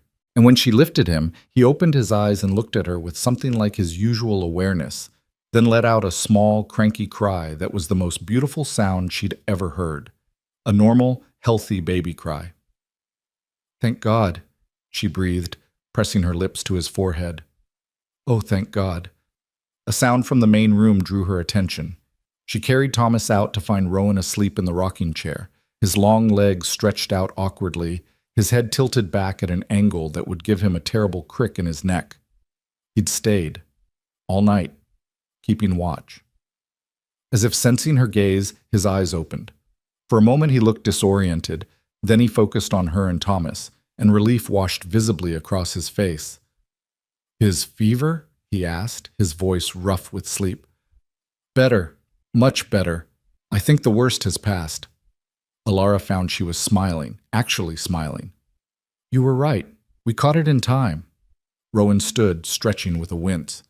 "Good, that's good." They looked at each other across the small cabin, and something hung in the air between them, something bigger than gratitude, deeper than friendship. Thomas squirmed in Alara's arms, making his hungry sounds, and the moment passed. "I should feed him," Alara said, "and you must be exhausted and sore from that chair. I'm so sorry, I didn't mean to fall asleep. You should have woken me. You needed rest." Rowan was already moving toward the door. "I should head home anyway, check on things, but I'll come back this afternoon, make sure he's still improving." "Rowan, wait." Alara shifted Thomas to one hip and crossed to where Rowan stood. This close, she could see the exhaustion in his face, the worry that hadn't quite faded. "I don't know how to thank you. What you did yesterday, staying through the night. You don't have to thank me." But his voice was softer now, rougher. "When I heard him cry like that, when I saw how scared you were..." He stopped, swallowed hard. "I couldn't leave. Couldn't even think of leaving." "Why?" Alara asked the question she'd been circling around for weeks. "Why do you care so much? About us? About Thomas? Why?"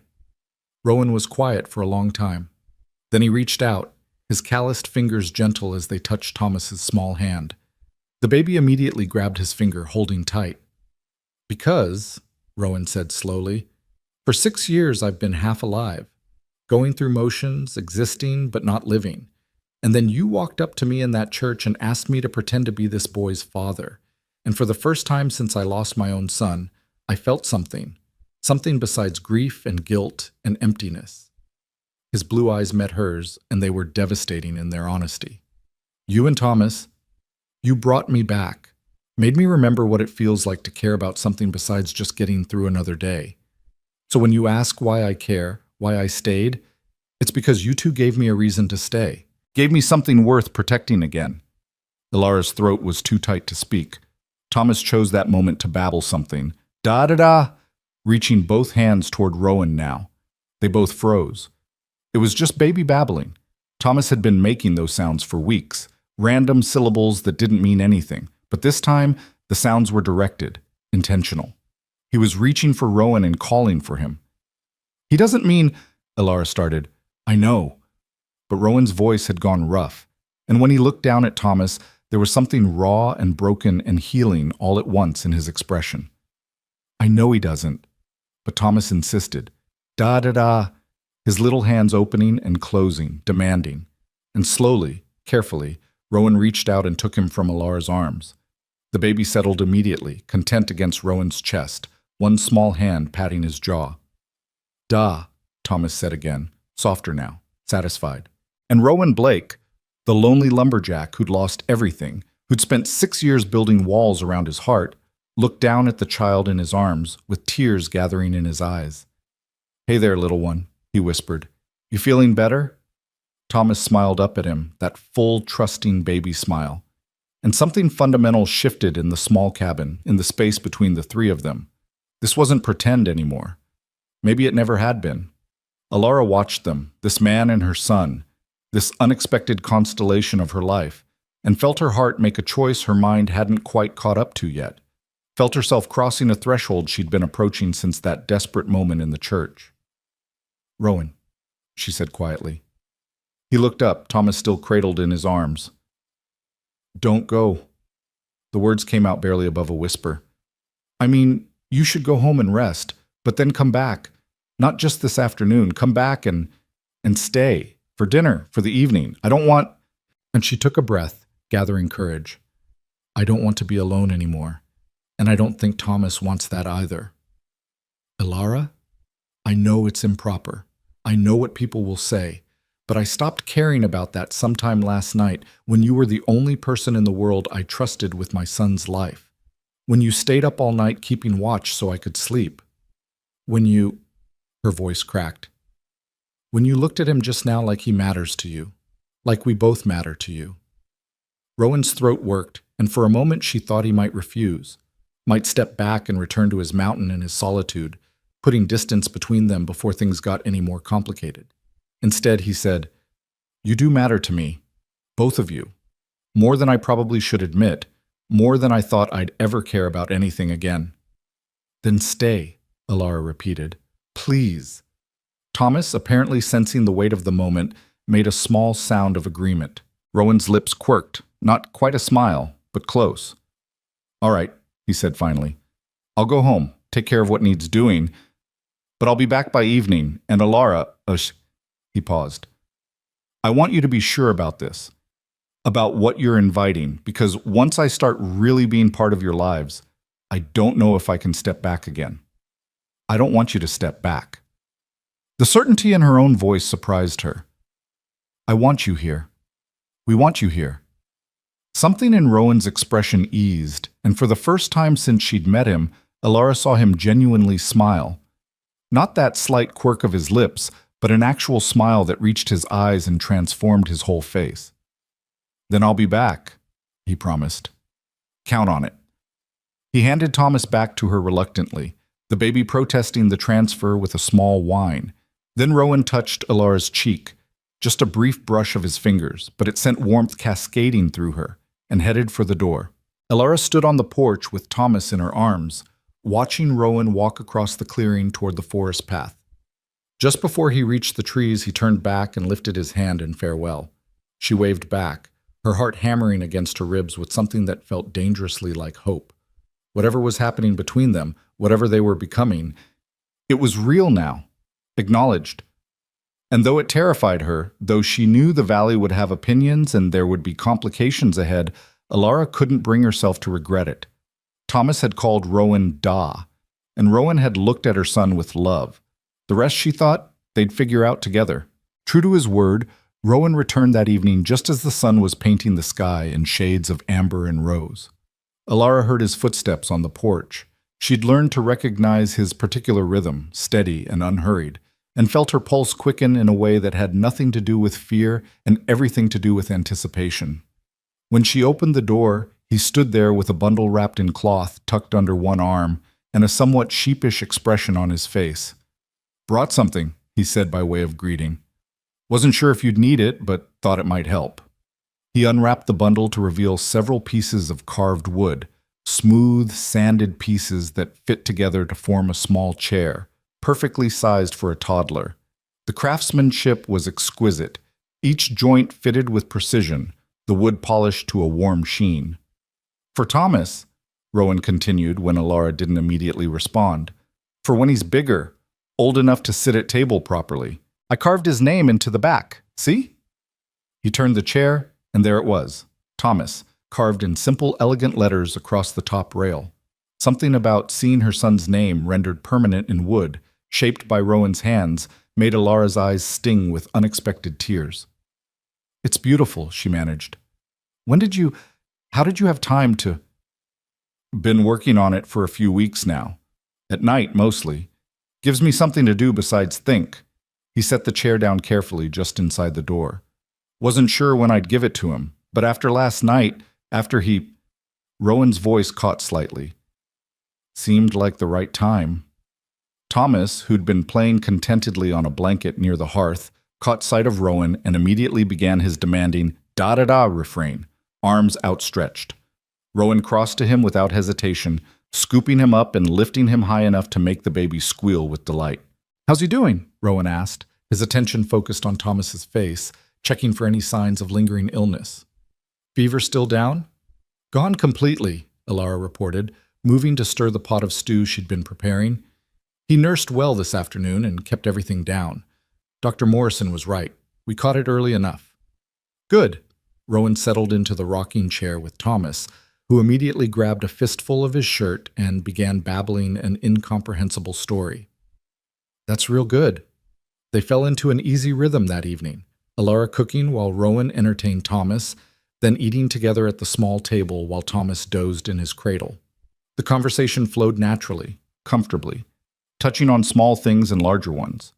Rowan told her about the stand of oak he'd been surveying on the north face of the mountain, about a fox den he'd discovered, about his plans to expand his timber operation come fall.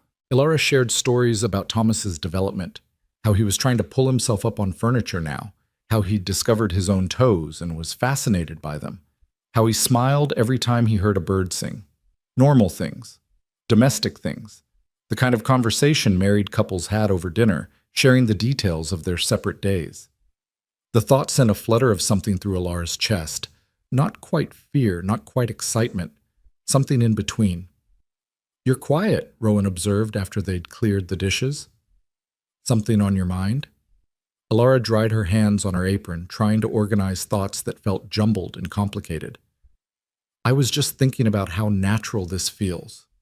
You being here, the three of us together, and that scares me a little." "Why does it scare you?" "Because nothing this good has lasted in my life." The admission came out more raw than she'd intended. "Henry and I had 2 years of marriage before the fever took him. 2 years. And I thought that was forever, that we'd have decades together. But we didn't. And now here you are. And Thomas loves you, and I—" She stopped, unable to quite finish the sentence. Rowan stood, crossing to where she stood by the wash basin. He didn't touch her, but his presence was solid and grounding. "And you what?" "I'm afraid," Alara whispered, "of caring too much, of letting you become necessary to us, and then losing you too. I don't think I could survive that again." "Alara," Rowan's voice was gentle but firm, "I can't promise you forever. Nobody can. Tomorrow isn't guaranteed for any of us. You learned that with Henry, and I learned it with Sarah and my boy. But I can promise you that I'm not going anywhere by choice, that as long as you'll have me, I'll be here." "The valley won't make it easy for us," she said. "You know that, don't you? They're already talking. And if you keep coming here, if we keep—" She gestured vaguely between them. "Whatever this is we're doing, it'll get worse." "Let them talk." Rowan's jaw set in that stubborn line she was beginning to recognize. "Their opinions don't keep me warm at night. Their gossip doesn't put food on my table. And their approval sure as hell doesn't make me happy. You and Thomas do that." The simple declaration hit Alara harder than any poetry could have. This man, who spoke so rarely and so plainly, had just laid his heart bare with a handful of words. "I care about you," she said, needing him to hear it spoken clearly.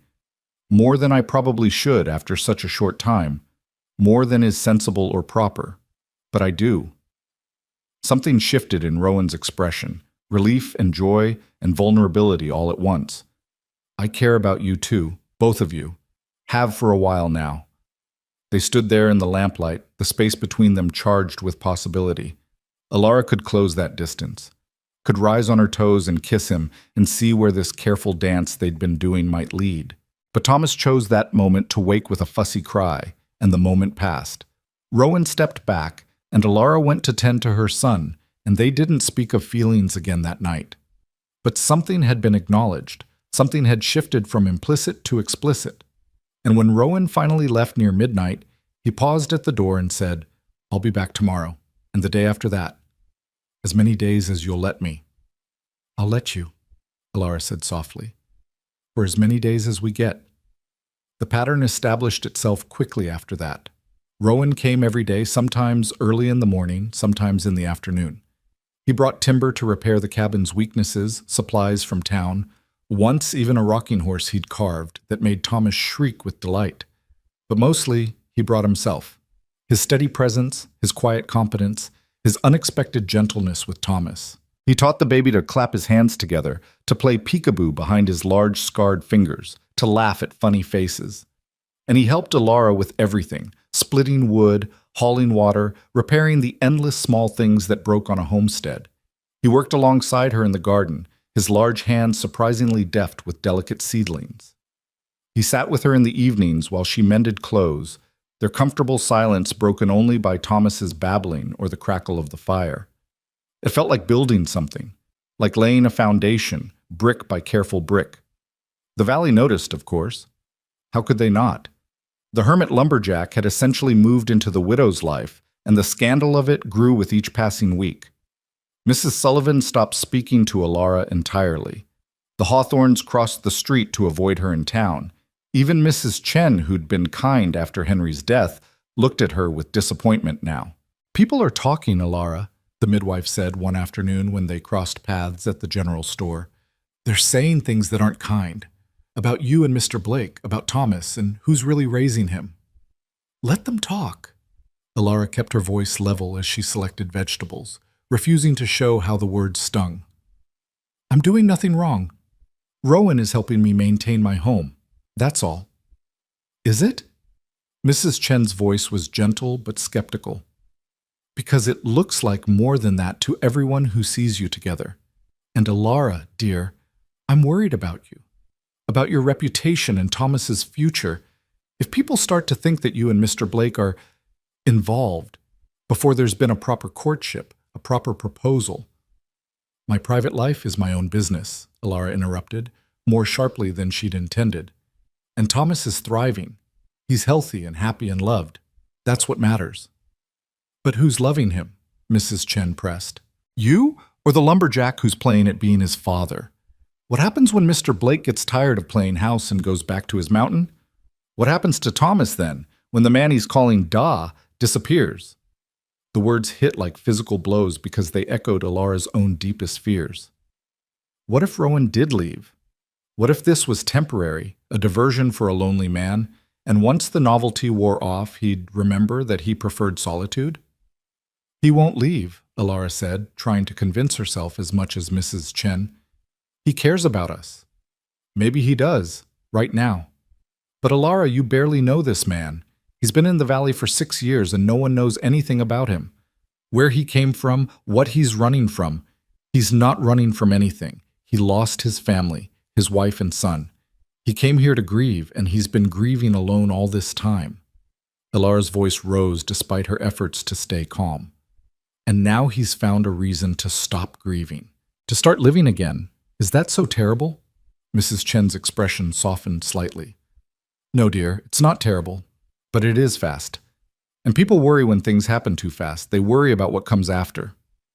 "I appreciate your concern," Alara said stiffly, "but I can take care of myself and my son. I've been doing it for 14 months. "I know you have. You're a strong woman," Alara mourned. "Stronger than most. I just hope that strength is enough for what's coming." Mrs. Chen touched her arm gently.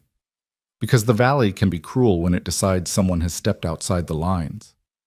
Alara carried those words home with her, along with her purchases, and they weighed heavier than any supply sack. She found Rowan on a roof, replacing shingles that had come loose during a recent storm. Thomas was in his cradle on the porch, watching his Da work with fascinated attention. "You're back," Rowan called down when he spotted her. "How was town?" "Complicated," Alara admitted, setting down her parcels. "Mrs. Chen had some things to say about us. About our arrangement." Rowan climbed down from the roof with practiced ease, wiping his hands on his trousers. "I expect she wasn't complimentary." "She's worried about my reputation. about Thomas's future, about what will happen if... Alara stopped, unable to voice the fear. If I leave, Rowan finished for her. His expression was serious as he crossed to stand in front of her. Is that what you're afraid of? That I'll get bored and abandon you both? You have to admit it's a reasonable fear, Alara said defensively. We've known each other barely 3 months. People don't build lives together that quickly. They don't... Alara. He took her hands, his calloused fingers warm around hers. Look at me. She did, meeting those steady blue eyes. I'm not leaving, he said clearly. I'm not playing at this. I'm not going to wake up one morning and decide I prefer my lonely mountain to your company. This, you and Thomas, and this life we're building, this is real for me. The realest thing I've felt in 6 years. But how can you be sure? The words burst out of her. How can you know that this will last? That in a month or 6 months or a year, you won't regret tying yourself to a widow with a baby and a cabin that needs constant repairs? Rowan was quiet for a moment. Then he said, Come with me. I want to show you something. He led her inside to where he'd left his coat draped over a chair. From the inner pocket, he pulled out a small wooden box worn smooth with age. With careful fingers, he opened it. Inside was a lock of dark hair, tied with a faded ribbon, a woman's wedding ring, and a small baby's shoe, no bigger than Rowan's palm. This is all I have left of them, he said quietly. Sarah and Henry, yes, I named him Henry too. These bits of cloth and metal and hair. I've carried this box with me every day for 6 years, every single day. And for 6 years, I couldn't imagine caring about anything or anyone again. Couldn't imagine wanting to. He closed the box gently, then looked at Alara. 3 months ago, you walked up to me in that church and asked me to pretend to be your son's father. And I said yes because something in your desperation, your fierce love for Thomas, woke something in me that I thought had died. And every day since, that something has grown stronger. Until now, I don't know how to go back to who I was before. Tears were streaming down Alara's face now. Rowan, I'm not replacing Sarah and my Henry. Nothing could do that. But I'm also not going to spend the rest of my life mourning what I lost. I tried that. It nearly killed me. He touched her face gently, wiping away tears with his thumb.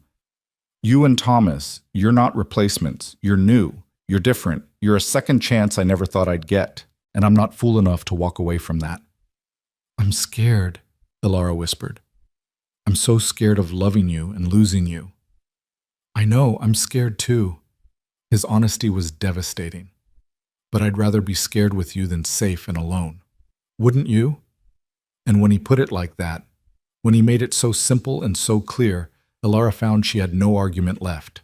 She stepped into his arms, and he held her, and they stood there in the cabin while Thomas babbled contentedly on the porch and the afternoon sun painted everything gold. The valley is going to make things difficult, she said against his chest. Mrs. Chen was just the beginning. They'll talk and judge and possibly worse. Let them. Rowan's arms tightened around her. As long as we're honest with each other, what does their opinion matter? It might matter for Thomas, for his future here. Then we'll make sure he has a good future, together, however we need to do that. Alara pulled back slightly to look at him.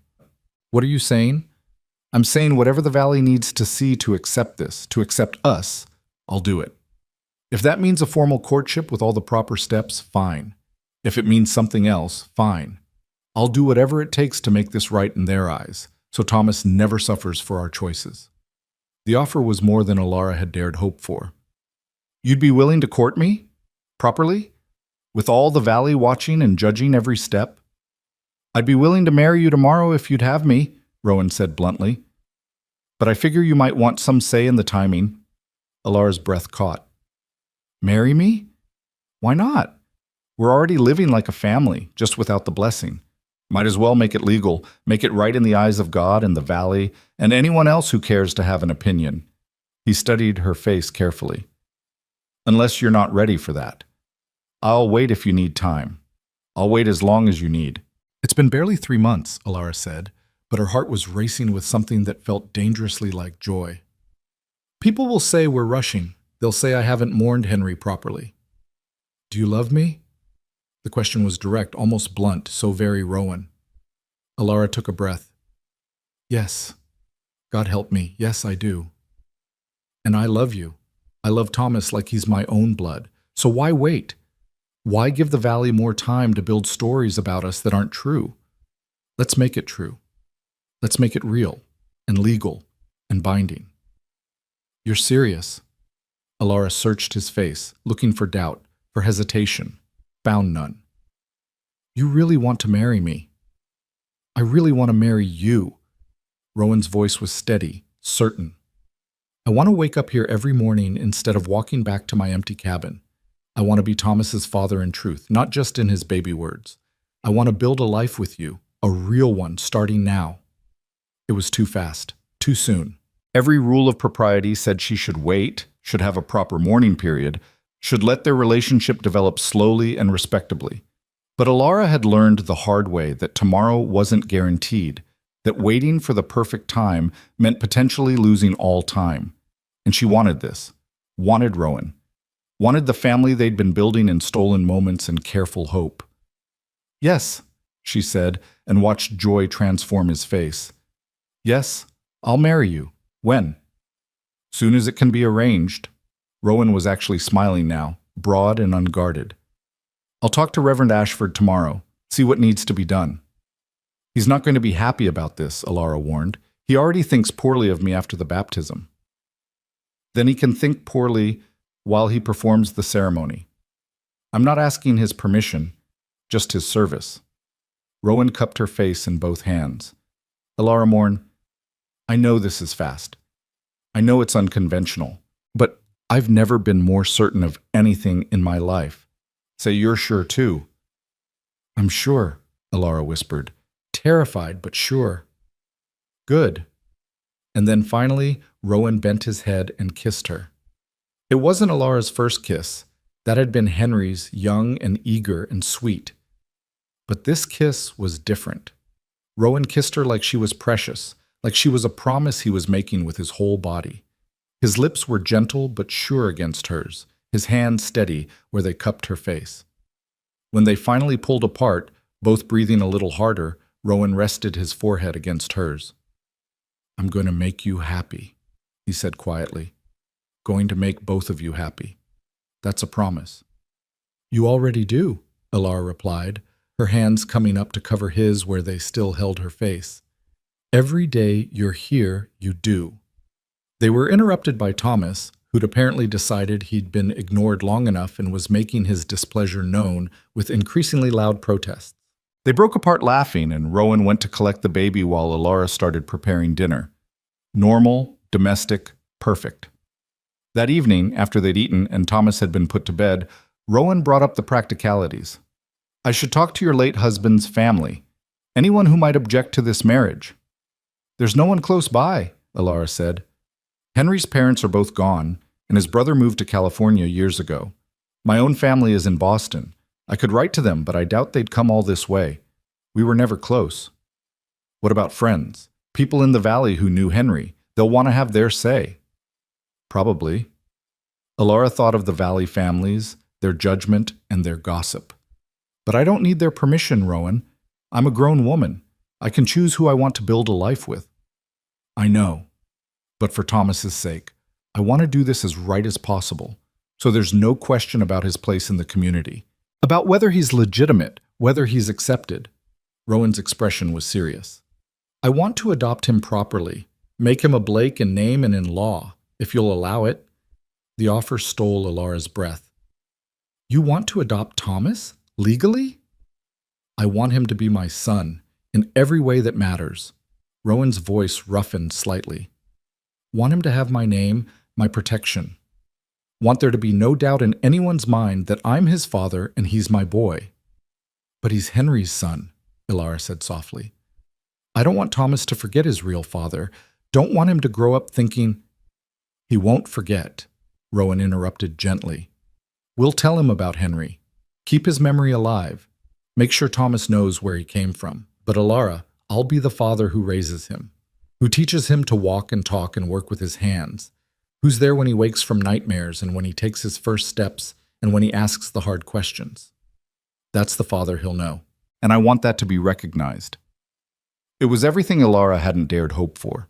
Not just a husband for herself, but a true father for Thomas. Someone who wanted to claim her son not out of obligation, but out of love. Yes, she said, her voice thick with emotion. Yes, you can adopt him. He'd be lucky to be a Blake. I'm the lucky one, Rowan said quietly. Getting a family when I thought that chance was gone forever. I won't take that for granted. Either of you. They sat together by the fire late into the night, making plans, discussing practicalities, occasionally just sitting in comfortable silence. It felt right in a way that nothing had felt right since Henry's death. It felt like coming home. But the next morning, when Rowan went to speak with Reverend Ashford about arranging the marriage, he returned to the cabin with a grim expression. What happened? Ilara asked, dread pooling in her stomach. The Reverend refused. Rowan's jaw was tight with suppressed anger. Said it was too soon, too improper. Said he wouldn't participate in what he called a disgrace to your late husband's memory. He refused to marry us? Ilara felt the shock of it like cold water. But he has to. It's his job. He said he'd reconsider in a year, maybe, if we can prove our relationship is respectable and God-fearing. Rowan's voice dripped with scorn. Whatever that means. A year? Ilara sank into a chair, feeling defeated. We can't wait a year. The gossip will tear us apart by then. And Thomas, I know. Rowan knelt beside her chair, taking her hands. But there are other options.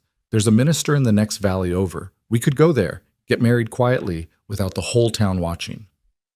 They'd never recognize it, Ilara said dully. The valley would claim it wasn't legitimate, wasn't proper. We'd be outcasts. We're already outcasts in their eyes. Rowan squeezed her hands. Ilara, I don't care what they think. I care what you think. What Thomas needs, and what we need, is to be a family, legal and recognized or not. Before Ilara could respond, there was a sharp knock at the door. Rowan stood, his body language immediately protective, and moved to answer it. A man stood on the porch, tall, well-dressed, with Ilara's late husband's dark hair and sharp features. She recognized him instantly, even though she hadn't seen him in nearly 3 years. Marcus, she breathed. Henry's brother, from California. What are you doing here? Marcus Morn looked past Rowan to where Ilara sat, his expression cold and assessing. I'm here because the Valley sent me a letter about my brother's widow and the unseemly situation she's gotten herself into. And I'm here to put a stop to it before she ruins my nephew's life completely. The confrontation Ilara had been dreading had finally arrived. The silence that followed Marcus Morn's declaration stretched taut as a bowstring. Ilara felt her blood turn to ice, while beside her Rowan's entire body had gone rigid, his hands curling into fists at his sides. You need to leave, Rowan said, his voice dangerously quiet. Right now. Marcus's gaze swept over Rowan with obvious disdain. And you must be the lumberjack, the one who's been living in sin with my brother's widow, pretending to be father to my brother's son. He turned his attention to Ilara. I'm disappointed in you, Ilara. I thought Henry married a woman with some sense of propriety. How dare you? Ilara found her voice, shock giving way to anger. You have no right to come here and judge me. You weren't here when Henry died. You weren't here when I had to bury him alone or when I gave birth to Thomas without family beside me. You weren't here for any of it. I'm here now. Marcus stepped past Rowan into the cabin uninvited, his expensive boots loud on the wooden floor. And I'm taking my nephew back to California with me, where he can be raised properly, away from this shameful situation. The words hit Ilara like a physical blow. You're not taking my son anywhere. He's not just your son. He's a Morn, my brother's heir. And I won't let you destroy his future by raising him in this. Marcus gestured around the humble cabin with obvious contempt. This squalor, with a man you've known for barely any time at all. Get out. Rowan's voice was still quiet, but there was steel beneath it now. You've said your piece. Now leave. I'm not leaving without the boy. Marcus pulled a folded document from his coat pocket. I've already filed papers with the territorial court. As Thomas's closest male relative and a man of means, I'm petitioning for custody. The hearing is in 2 weeks. Ilara's legs nearly gave out. Rowan moved to her side immediately, his arm coming around her waist to steady her. "You can't do this," she whispered. "He's my son. Mine. He's a child who deserves better than a mother who flaunts her indecency in front of the entire valley." Marcus's voice was cold, precise. "I have letters from concerned citizens, testimony from the minister himself about how you forced this man to participate in Thomas's baptism under false pretenses. Evidence of your relationship with Mr. Blake here, conducted without any regard for decent mourning or proper courtship." "We're getting married," Alara said desperately. "We were going to be married. That makes it proper, doesn't it?" "After how long? 3 months?" Marcus laughed, but there was no humor in it. "The law doesn't look kindly on widows who rush into new arrangements before their husband's grave has even settled. It suggests a certain moral flexibility that isn't suitable for raising children." "I've been alone for 14 months, Alara shot back.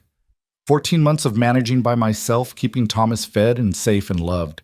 I've done everything right, everything proper, until you decided propriety didn't matter anymore, Seek," Marcus finished. "Until you decided your own desires were more important than your son's reputation. Tell me, Alara, what kind of future do you think Thomas will have growing up known as the widow's bastard, raised by a hermit nobody knows anything about?" "Don't talk about him like that." Rowan's voice cut through the tension like a blade. "You don't know anything about us, about what we've built here." "I know enough." Marcus's gaze raked over Rowan dismissively. "I know you're a drifter who showed up in this valley 6 years ago with no history, no family, no references. I know you've been living as a hermit ever since. And I know that no reputable court is going to award custody to a woman who's shacked up with someone like you." "We are not shacked up," Alara said through gritted teeth.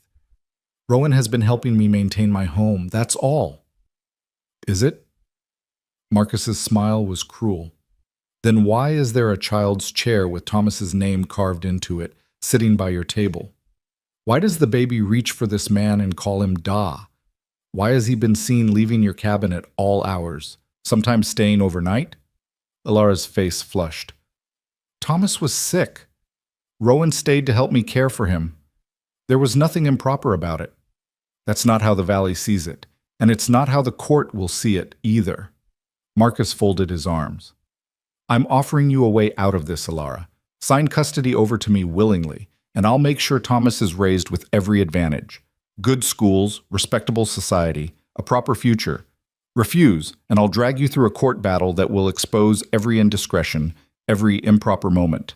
And you'll lose anyway, because no judge is going to side with you when I present the evidence I have." "Evidence?" Rowan's voice was sharp.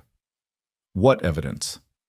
"Testimony from multiple valley residents about your cohabitation. The minister's statement about the false baptism. The doctor's record showing that Mr. Blake here paid for Thomas's medical care, acting as the father, when he has no legal right to do so." Marcus's smile widened. "Shall I go on?" Alara felt the ground shifting beneath her feet. Everything they'd done out of love, out of necessity, was being twisted into something ugly and shameful. "Please," she said, hating the pleading in her voice but unable to stop it. "Please don't do this. Thomas needs me. What he needs is a stable home with a married couple who can provide for him properly, which you are not." Marcus moved toward the cradle where Thomas was just beginning to stir from his nap. "I'll be back in 2 weeks with the court order. In the meantime, I suggest you prepare yourself for the inevitable." Rowan moved faster than Alara had ever seen him move, positioning himself between Marcus and the cradle. "You're not touching him." For the first time, something like uncertainty flickered across Marcus's face. Rowan was taller, broader, and right now he looked like he was barely restraining himself from violence. "Are you threatening me?" Marcus asked, but he'd stopped advancing. "I'm telling you that if you try to take that baby right now, we're going to have a problem. A big one." Rowan's voice was steady, but his eyes were ice cold. "You have your court date. Fine. We'll see you there. But until a judge says otherwise, Thomas stays with his mother. Am I clear?" Marcus stared at him for a long moment, then adjusted his coat with an annoyed gesture. 2 weeks, Alara. I suggest you use that time to consider what's really best for your son. Because this man," he jerked his head toward Rowan, "he's going to cost you everything." He swept out of the cabin, leaving a wake of devastation behind him. The moment the door closed, Alara's knees buckled. Rowan caught her, lowering them both to the floor, and she buried her face in his chest and finally let herself fall apart. "He's going to take Thomas," she sobbed. "He's going to take my baby, and there's nothing I can do to stop him." "The hell there isn't!" Rowan's arms were tight around her, his voice fierce. "We're going to fight this. We're going to fight it with everything we have." "How?" "You heard him. He has testimony, evidence, the minister on his side. What do we have?" "We have the truth. We have the fact that you're Thomas's mother, and you've been taking care of him perfectly well. We have the fact that I love you both, and I'm not going anywhere." Rowan pulled back enough to look at her face. "And we have 2 weeks to figure out how to prove it." But over the next 3 days, as they tried to build their case, Alara's hope dwindled. Every door they knocked on seemed to close in their faces. The lawyer in town refused to take their case once he heard Marcus Morn was involved. Reverend Ashford doubled down on his condemnation, declaring publicly that Alara had brought shame on herself, and that perhaps Marcus was right, perhaps Thomas would be better off elsewhere. Even people who'd once been friendly, who'd bought eggs from her or traded services, suddenly had nothing to say to her. The valley had made its judgment, and that judgment was harsh. "They've already decided," Alara said dully on the third night, watching Thomas sleep peacefully in his cradle, unaware that his whole world was about to be torn apart. "Marcus has convinced them I'm unfit, and maybe he's right." "Don't say that." Rowan's voice was sharp. "Don't you dare say that." "But look at the situation objectively, Rowan. I'm a widow who let a man I barely knew into my life and my home. I let Thomas get attached to you. I let myself get attached to you. And now he's going to lose you, and it's my fault for not being more careful, for not thinking about the consequences." "Stop!" Rowan grabbed her shoulders, forcing her to look at him. "You did nothing wrong. You survived. You accepted help when you needed it. You let yourself be happy again. Those aren't crimes, Alara. Those are the actions of a strong woman doing her best in impossible circumstances."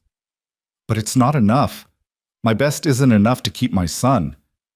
Rowan was quiet for a long moment. Then he said, "What if we did what Marcus is doing? What if we fought with every weapon we have?" "We don't have any weapons. We're nobody. He has money, connections, the law on his side. We have something he doesn't." Rowan's expression was intense. "We have the fact that we love Thomas, that we know him, that we're the ones who've been caring for him every single day." He stood pacing the small cabin. "And we have the fact that if we were married, properly, legally married, before that court date, it would be a lot harder for Marcus to claim you're unfit. But Reverend Ashford refused to marry us. And if we go to another valley, the marriage won't be recognized here. Then we make him change his mind." Rowan's jaw was set with determination. "We make the whole damn valley change their minds. We show them that we're not the scandal they think we are, that we're a family, and we deserve to stay together." "How do we do that?" "By being visible, by being undeniable." Rowan knelt beside her chair. "Starting tomorrow, I'm moving in here, properly. Not sneaking away at night, not pretending we're just friends who share meals. I'm going to be here as Thomas's father and your partner, and I'm going to dare anyone to say it's wrong." "That'll make things worse," Alara protested. "That'll give Marcus exactly the ammunition he needs. Or it'll show the valley that we're serious, that this isn't some sordid affair, but two people building a real life together. Sometimes the only way to fight scandal is to refuse to be scandalized." Rowan took her hands. "Trust me. Please. I've got an idea, but I need you to trust me." Alara looked at this man who'd come into her life so unexpectedly, who'd given her hope when she'd had none, who loved her son like his own. And she realized she did trust him, completely. "All right," she said. "What do we do?" The next morning, Rowan Blake walked into the center of the valley with his head high and his purpose clear. He went straight to the general store, where he knew the most gossips would be gathered, and he announced in a voice that carried to every corner of the room, "I'm here to buy supplies for my family, for my wife-to-be, Alara Morn, and my son, Thomas. And I want everyone here to know that I'm proud to be building a life with them, proud to be a father to that boy. And anyone who has a problem with it can say so to my face." The store went dead silent. Mrs. Sullivan stood frozen with a bolt of fabric in her hands. The Brennan boys stared with wide eyes. Even Mr. Jameson, the store owner, looked shocked. Then, into that silence, a voice spoke up from the back of the store. "I don't have a problem with it."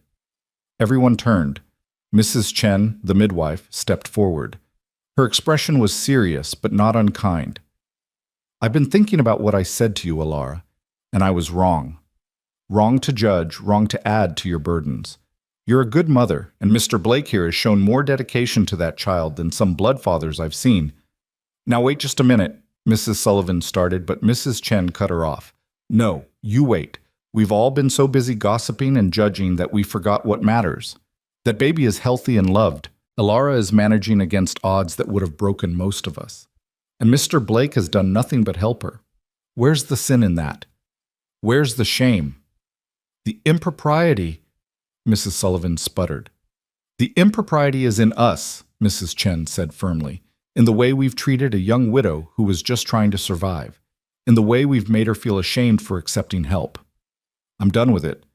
And if Reverend Ashford won't marry them, I'll stand as witness and advocate to any court that will listen that this is a family that deserves to stay together." "I'll stand too," said a voice from the doorway. Young Mr. Cooper, whose family Henry had died trying to save, stepped into the store. "Mr. Morn gave his life for my family. The least I can do is stand up for his widow and his son. If Rowan Blake is willing to be a father to that boy, then I say we should be thanking him, not condemning him." "And me," said Mrs. Brennan, surprising everyone including her own sons. "I've been watching them in town, the way he is with the baby, the way he looks at Alara. That's not sin, that's love. And we could use more of it in this valley, if you ask me." One by one, more voices spoke up. Not everyone. Mrs. Sullivan and her closest friends remained tight-lipped and disapproving. But enough. Enough that the tide began to turn. That afternoon, a delegation of Valley residents marched to Reverend Ashford's home. Led by Mrs. Chen and Mr. Cooper, they requested, politely but firmly, that the Reverend reconsider his position on marrying Alara and Rowan. "The Valley needs to stand together," Mrs. Chen told him, "and that means supporting our own instead of tearing them down. Marcus Morn hasn't been here. He doesn't know this community. But we do.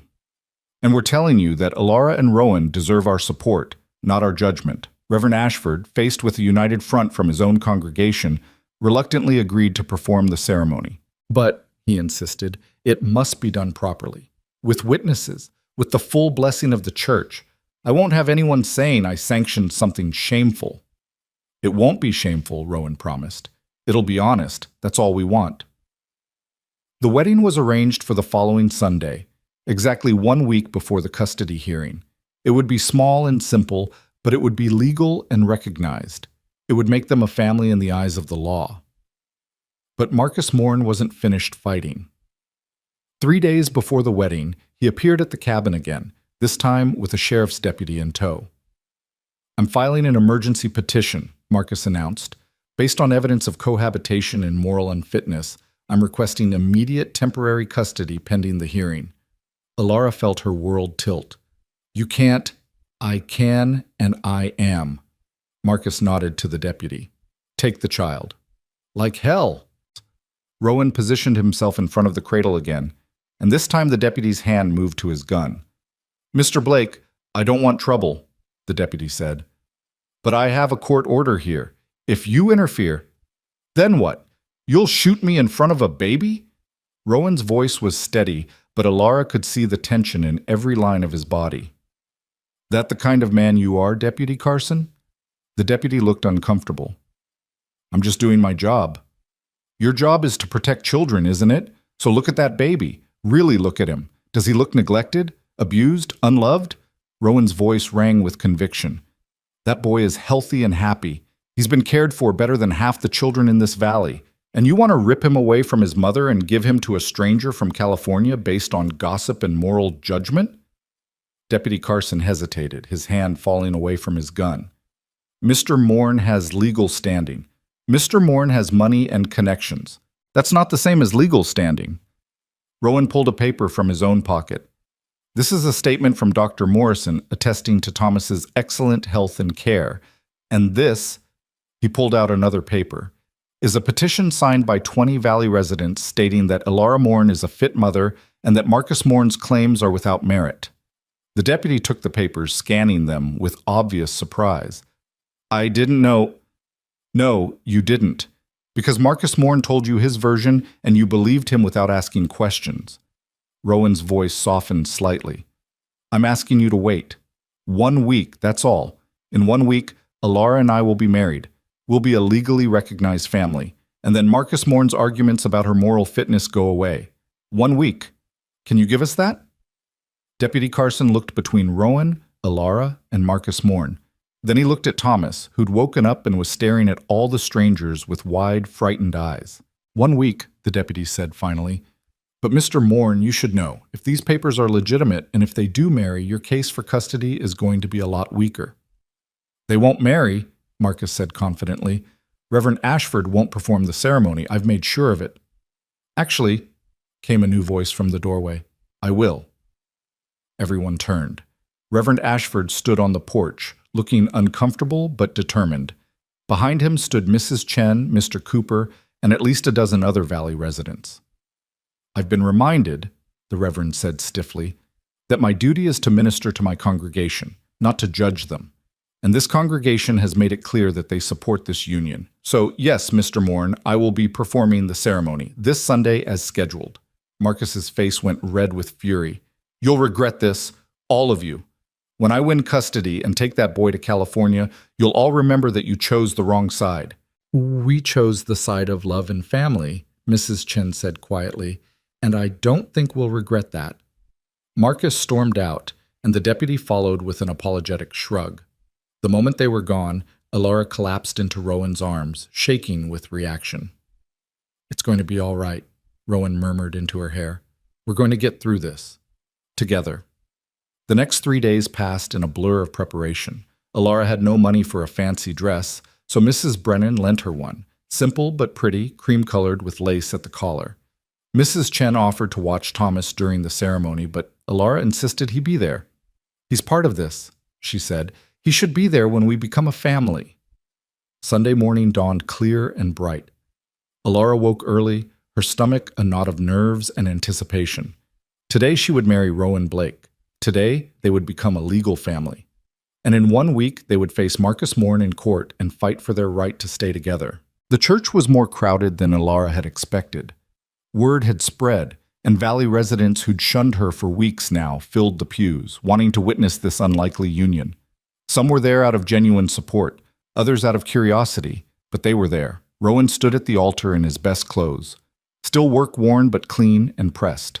His hair was neatly trimmed, his jaw freshly shaved, and when Alara walked down the aisle with Thomas in her arms, Rowan's expression transformed into something so full of love and wonder that it took her breath away. The ceremony was short and simple. Reverend Ashford kept to the traditional words, his voice steady, if not warm. When it came time for the vows, Rowan took Thomas from Alara's arms so she could place her hand in his. Do you, Alara Morn, take this man to be your lawfully wedded husband, to have and to hold from this day forward, for better or worse, for richer or poorer, in sickness and in health, as long as you both shall live? I do, Alara said clearly, her voice not wavering. And do you, Rowan Blake, take this woman to be your lawfully wedded wife, to have and to hold from this day forward, for better or worse, for richer or poorer, in sickness and in health, as long as you both shall live? I do, Rowan said, his eyes never leaving Alara's face. Then, by the power vested in me by the territory and by God, I now pronounce you husband and wife. Mr. Blake, you may kiss your bride. Rowan leaned in and kissed her gently, sweetly, while Thomas, perched on Rowan's hip, patted both their faces with his small hands as if giving his own blessing. The congregation broke into applause, and for the first time in 14 months, Alara felt something other than grief in a church. She felt hope. The week before the custody hearing passed in a strange mixture of bliss and dread. Alara was married now, wearing a simple gold band that Rowan had carved himself from a piece of oak and then plated at the jeweler's. They were a family legally, and Rowan had formally filed papers to adopt Thomas. But Marcus Morn was still out there, still determined to take Thomas away. And nobody knew which way the judge would rule.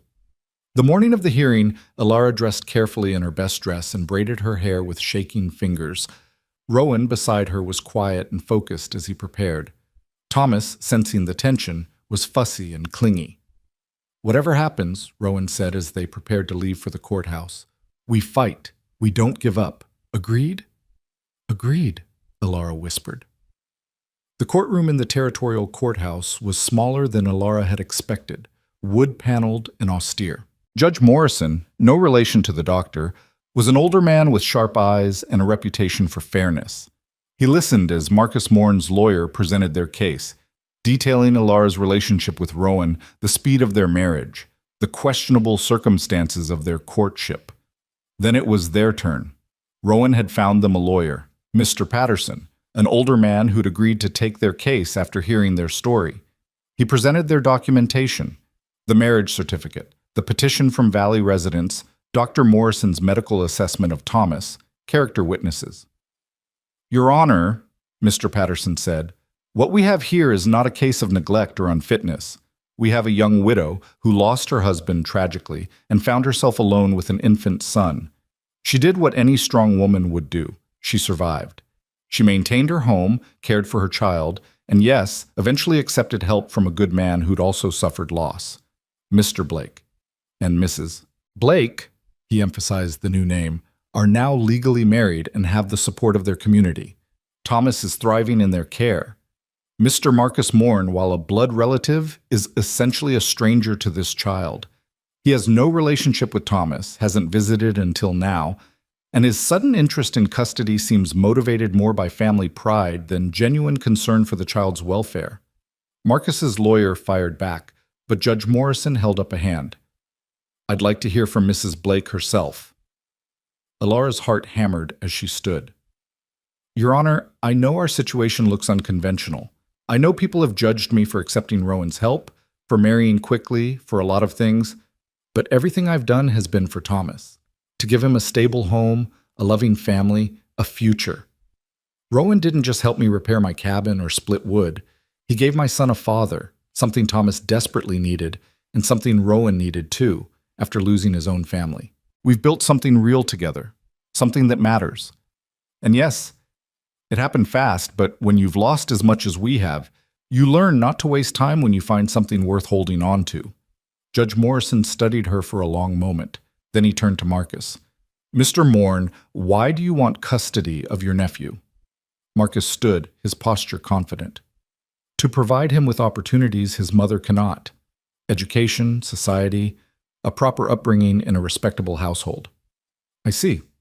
And where is this household?" "California. I have a successful business there, a large home. So you'd be taking the child away from his mother, away from the valley where he was born, away from everyone he knows, to live with an uncle he's never met." The judge's tone was neutral, but something in it made Marcus hesitate. "For his own good, yes." "His own good or yours?" Judge Morrison leaned forward. "Mr. Morn, I've read the depositions from Valley residents. I've reviewed the medical records. I've examined the evidence of the Blakes' marriage and home situation. And I have to say, I'm struggling to see what the child gains by being removed from a loving home and placed with a relative who, by all accounts, has shown no prior interest in his welfare. Your Honor, there is no impropriety. They're married, legally and properly. The circumstances of their courtship may have been unusual, but I see no evidence of harm to the child." Judge Morrison looked at Thomas, who was nestled against Rowan's chest, one small hand fisted in his father's shirt. "In fact, that child looks remarkably content exactly where he is." Hope flickered in Alara's chest, almost painful in its intensity. "Mr. Morn," the judge continued, "I'm going to make my ruling now.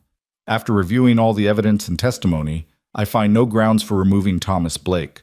Note the name as Mr. Blake's adoption petition is hereby approved, from his mother's custody. Mrs. Blake has demonstrated herself to be a capable, loving parent. Mr. Blake has shown dedication to the child's welfare and has the support of their community. Meanwhile, you, sir, have shown up with legal papers but no genuine relationship with the boy. Custody remains with the parents. Case dismissed." The gavel fell, and for a moment Alara couldn't process what had happened. Then Rowan was pulling her into his arms, Thomas squished between them, and she realized they'd won. They'd actually won. Marcus Morn stood rigid with fury. "This is not over." "Yes, it is," Judge Morrison said firmly. "And Mr. Morn, if you continue to harass this family, I'll hold you in contempt. They've done nothing wrong. Accept it and move on." Marcus stared at them for a long moment, his expression venomous. Then he turned and stalked from the courtroom without another word. Outside, in the summer sunshine, the small group of Valley residents who'd come to support them broke into cheers. Mrs. Chen hugged Alara tightly. Mr. Cooper shook Rowan's hand with enthusiasm. Even Reverend Ashford offered his stiff congratulations. "You did it," Mrs. Chen said, smiling through tears. "You fought for your family and you won." "We all did it," Alara corrected, looking at the faces around her, people who'd chosen to support them when it would have been easier to look away. "Thank you, all of you." That evening, back at the cabin that was now truly their home, Alara and Rowan sat together on the porch while Thomas played at their feet with the wooden toys Rowan had carved. The sun was setting, painting the sky in brilliant colors, and everything felt peaceful in a way it hadn't in months. "I was thinking," Rowan said slowly, "about what happens next. My cabin on the mountain. It's bigger than this one. More room for Thomas as he grows. We could move there, or we could build something new, something that's ours from the beginning." "I like it here," Alara said. "This is where I first learned to survive on my own, where you first came to help me, where we became a family. It feels right to stay." "Then we stay, and we'll build onto it. Add a proper bedroom for Thomas, maybe expand the kitchen, make it big enough for the life we're building." He paused. "Maybe big enough for more than just the three of us eventually." Alara's breath caught. "More? If you want. No rush. But someday, maybe. Brothers or sisters for Thomas, a house full of noise and life." Rowan looked almost shy, suggesting it. "If that's something you'd want." "I'd want that," Alara said softly. "Very much." Thomas chose that moment to toddle over. He'd just started taking real steps in the past week and pull himself up on Rowan's knee. "Papa," he said clearly, distinctly, not baby babble anymore, but a real word, a real name for the man who'd become his father. Rowan's eyes went bright with tears. He scooped Thomas up and held him close, pressing a kiss to the top of his head. "That's right, little one. I'm your papa. Always will be." Alara leaned against Rowan's shoulder, one hand on her son's back, and felt something she hadn't felt since before Henry died. Complete. Not the completion that comes from having no problems or struggles, they'd have plenty of those ahead, but the completion that comes from knowing you're exactly where you're meant to be, with exactly the people you're meant to be with. "Do you ever wonder," she asked quietly, "what would have happened if I hadn't walked up to you in that church? If I just left after the Reverend refused to baptize Thomas?" "I wonder," Rowan admitted, "and then I thank God you were brave enough to ask, desperate enough or crazy enough or whatever it was that made you approach a stranger and trust him with something so important." "I think I knew," Alara said. "Even then, something in me recognized something in you, knew you'd understand, knew you'd help. I'm glad you trusted that instinct." Rowan shifted Thomas to a more comfortable position, the baby's head drooping as sleep overtook him. "Because that moment, you asking me to pretend to be Thomas's father, that was the moment my life started again. I just didn't know it yet."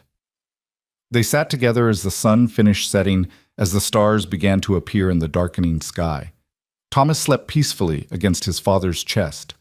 The forest around them settled into its nighttime rhythms, and inside the small cabin, lamps glowed warmly, promising comfort and safety and home. "I love you," Alara said, simple and true. "I love you too," Rowan replied. "Both of you. My family." His family.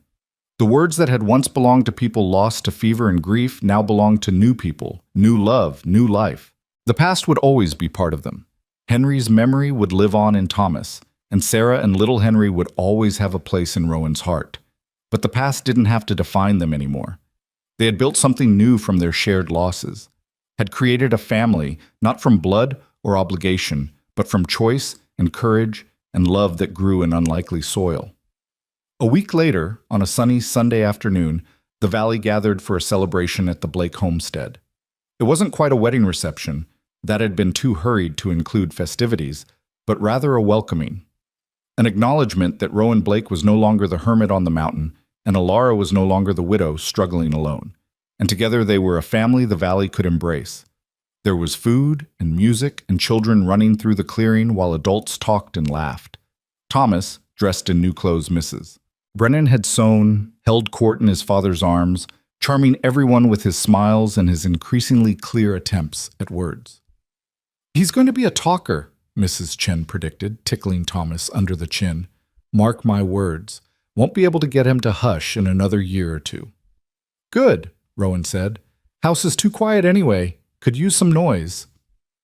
Alara watched from the porch, her heart full almost to bursting. All of this, had seemed impossible just months ago. She'd been so alone, so desperate, so certain that she and Thomas would always be outsiders. And then she'd found the courage to ask a stranger for help. And that stranger had said yes. Such a simple thing, such a complicated thing. One word that had changed 3 lives forever. "You look happy," Rowan said, coming to stand beside her while Mrs. Chen entertained Thomas. "I am happy. Terrified sometimes, waiting for something to go wrong. But happy." Alara took his hand, lacing their fingers together.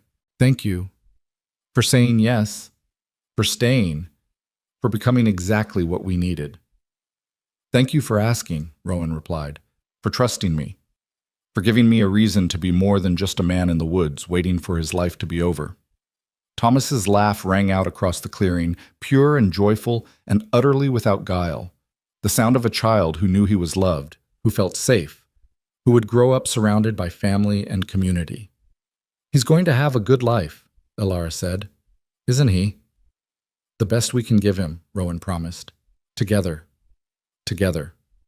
The word that had once meant Alara and Henry, that had briefly meant just Alara and Thomas, now meant something bigger. A family built from ruins and hope. From desperate questions and steady answers. From loss transformed into love. The sun set over the valley, casting everything in golden light. And in the small cabin at the edge of the forest, the Blake family, born from a widow's desperation and a lumberjack's loneliness, began their life together. It wouldn't always be easy. There would be hard times ahead, challenges to face, struggles to overcome, but they would face them together. A family not in spite of their pasts, but because of them.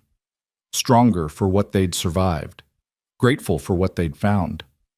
And years later, when Thomas was old enough to understand, they would tell him the story of how his family began, how his mother was brave enough to ask a stranger for help, how that stranger looked at a desperate widow and her baby son and decided to stay, how love, real love, often begins with a single word, yes.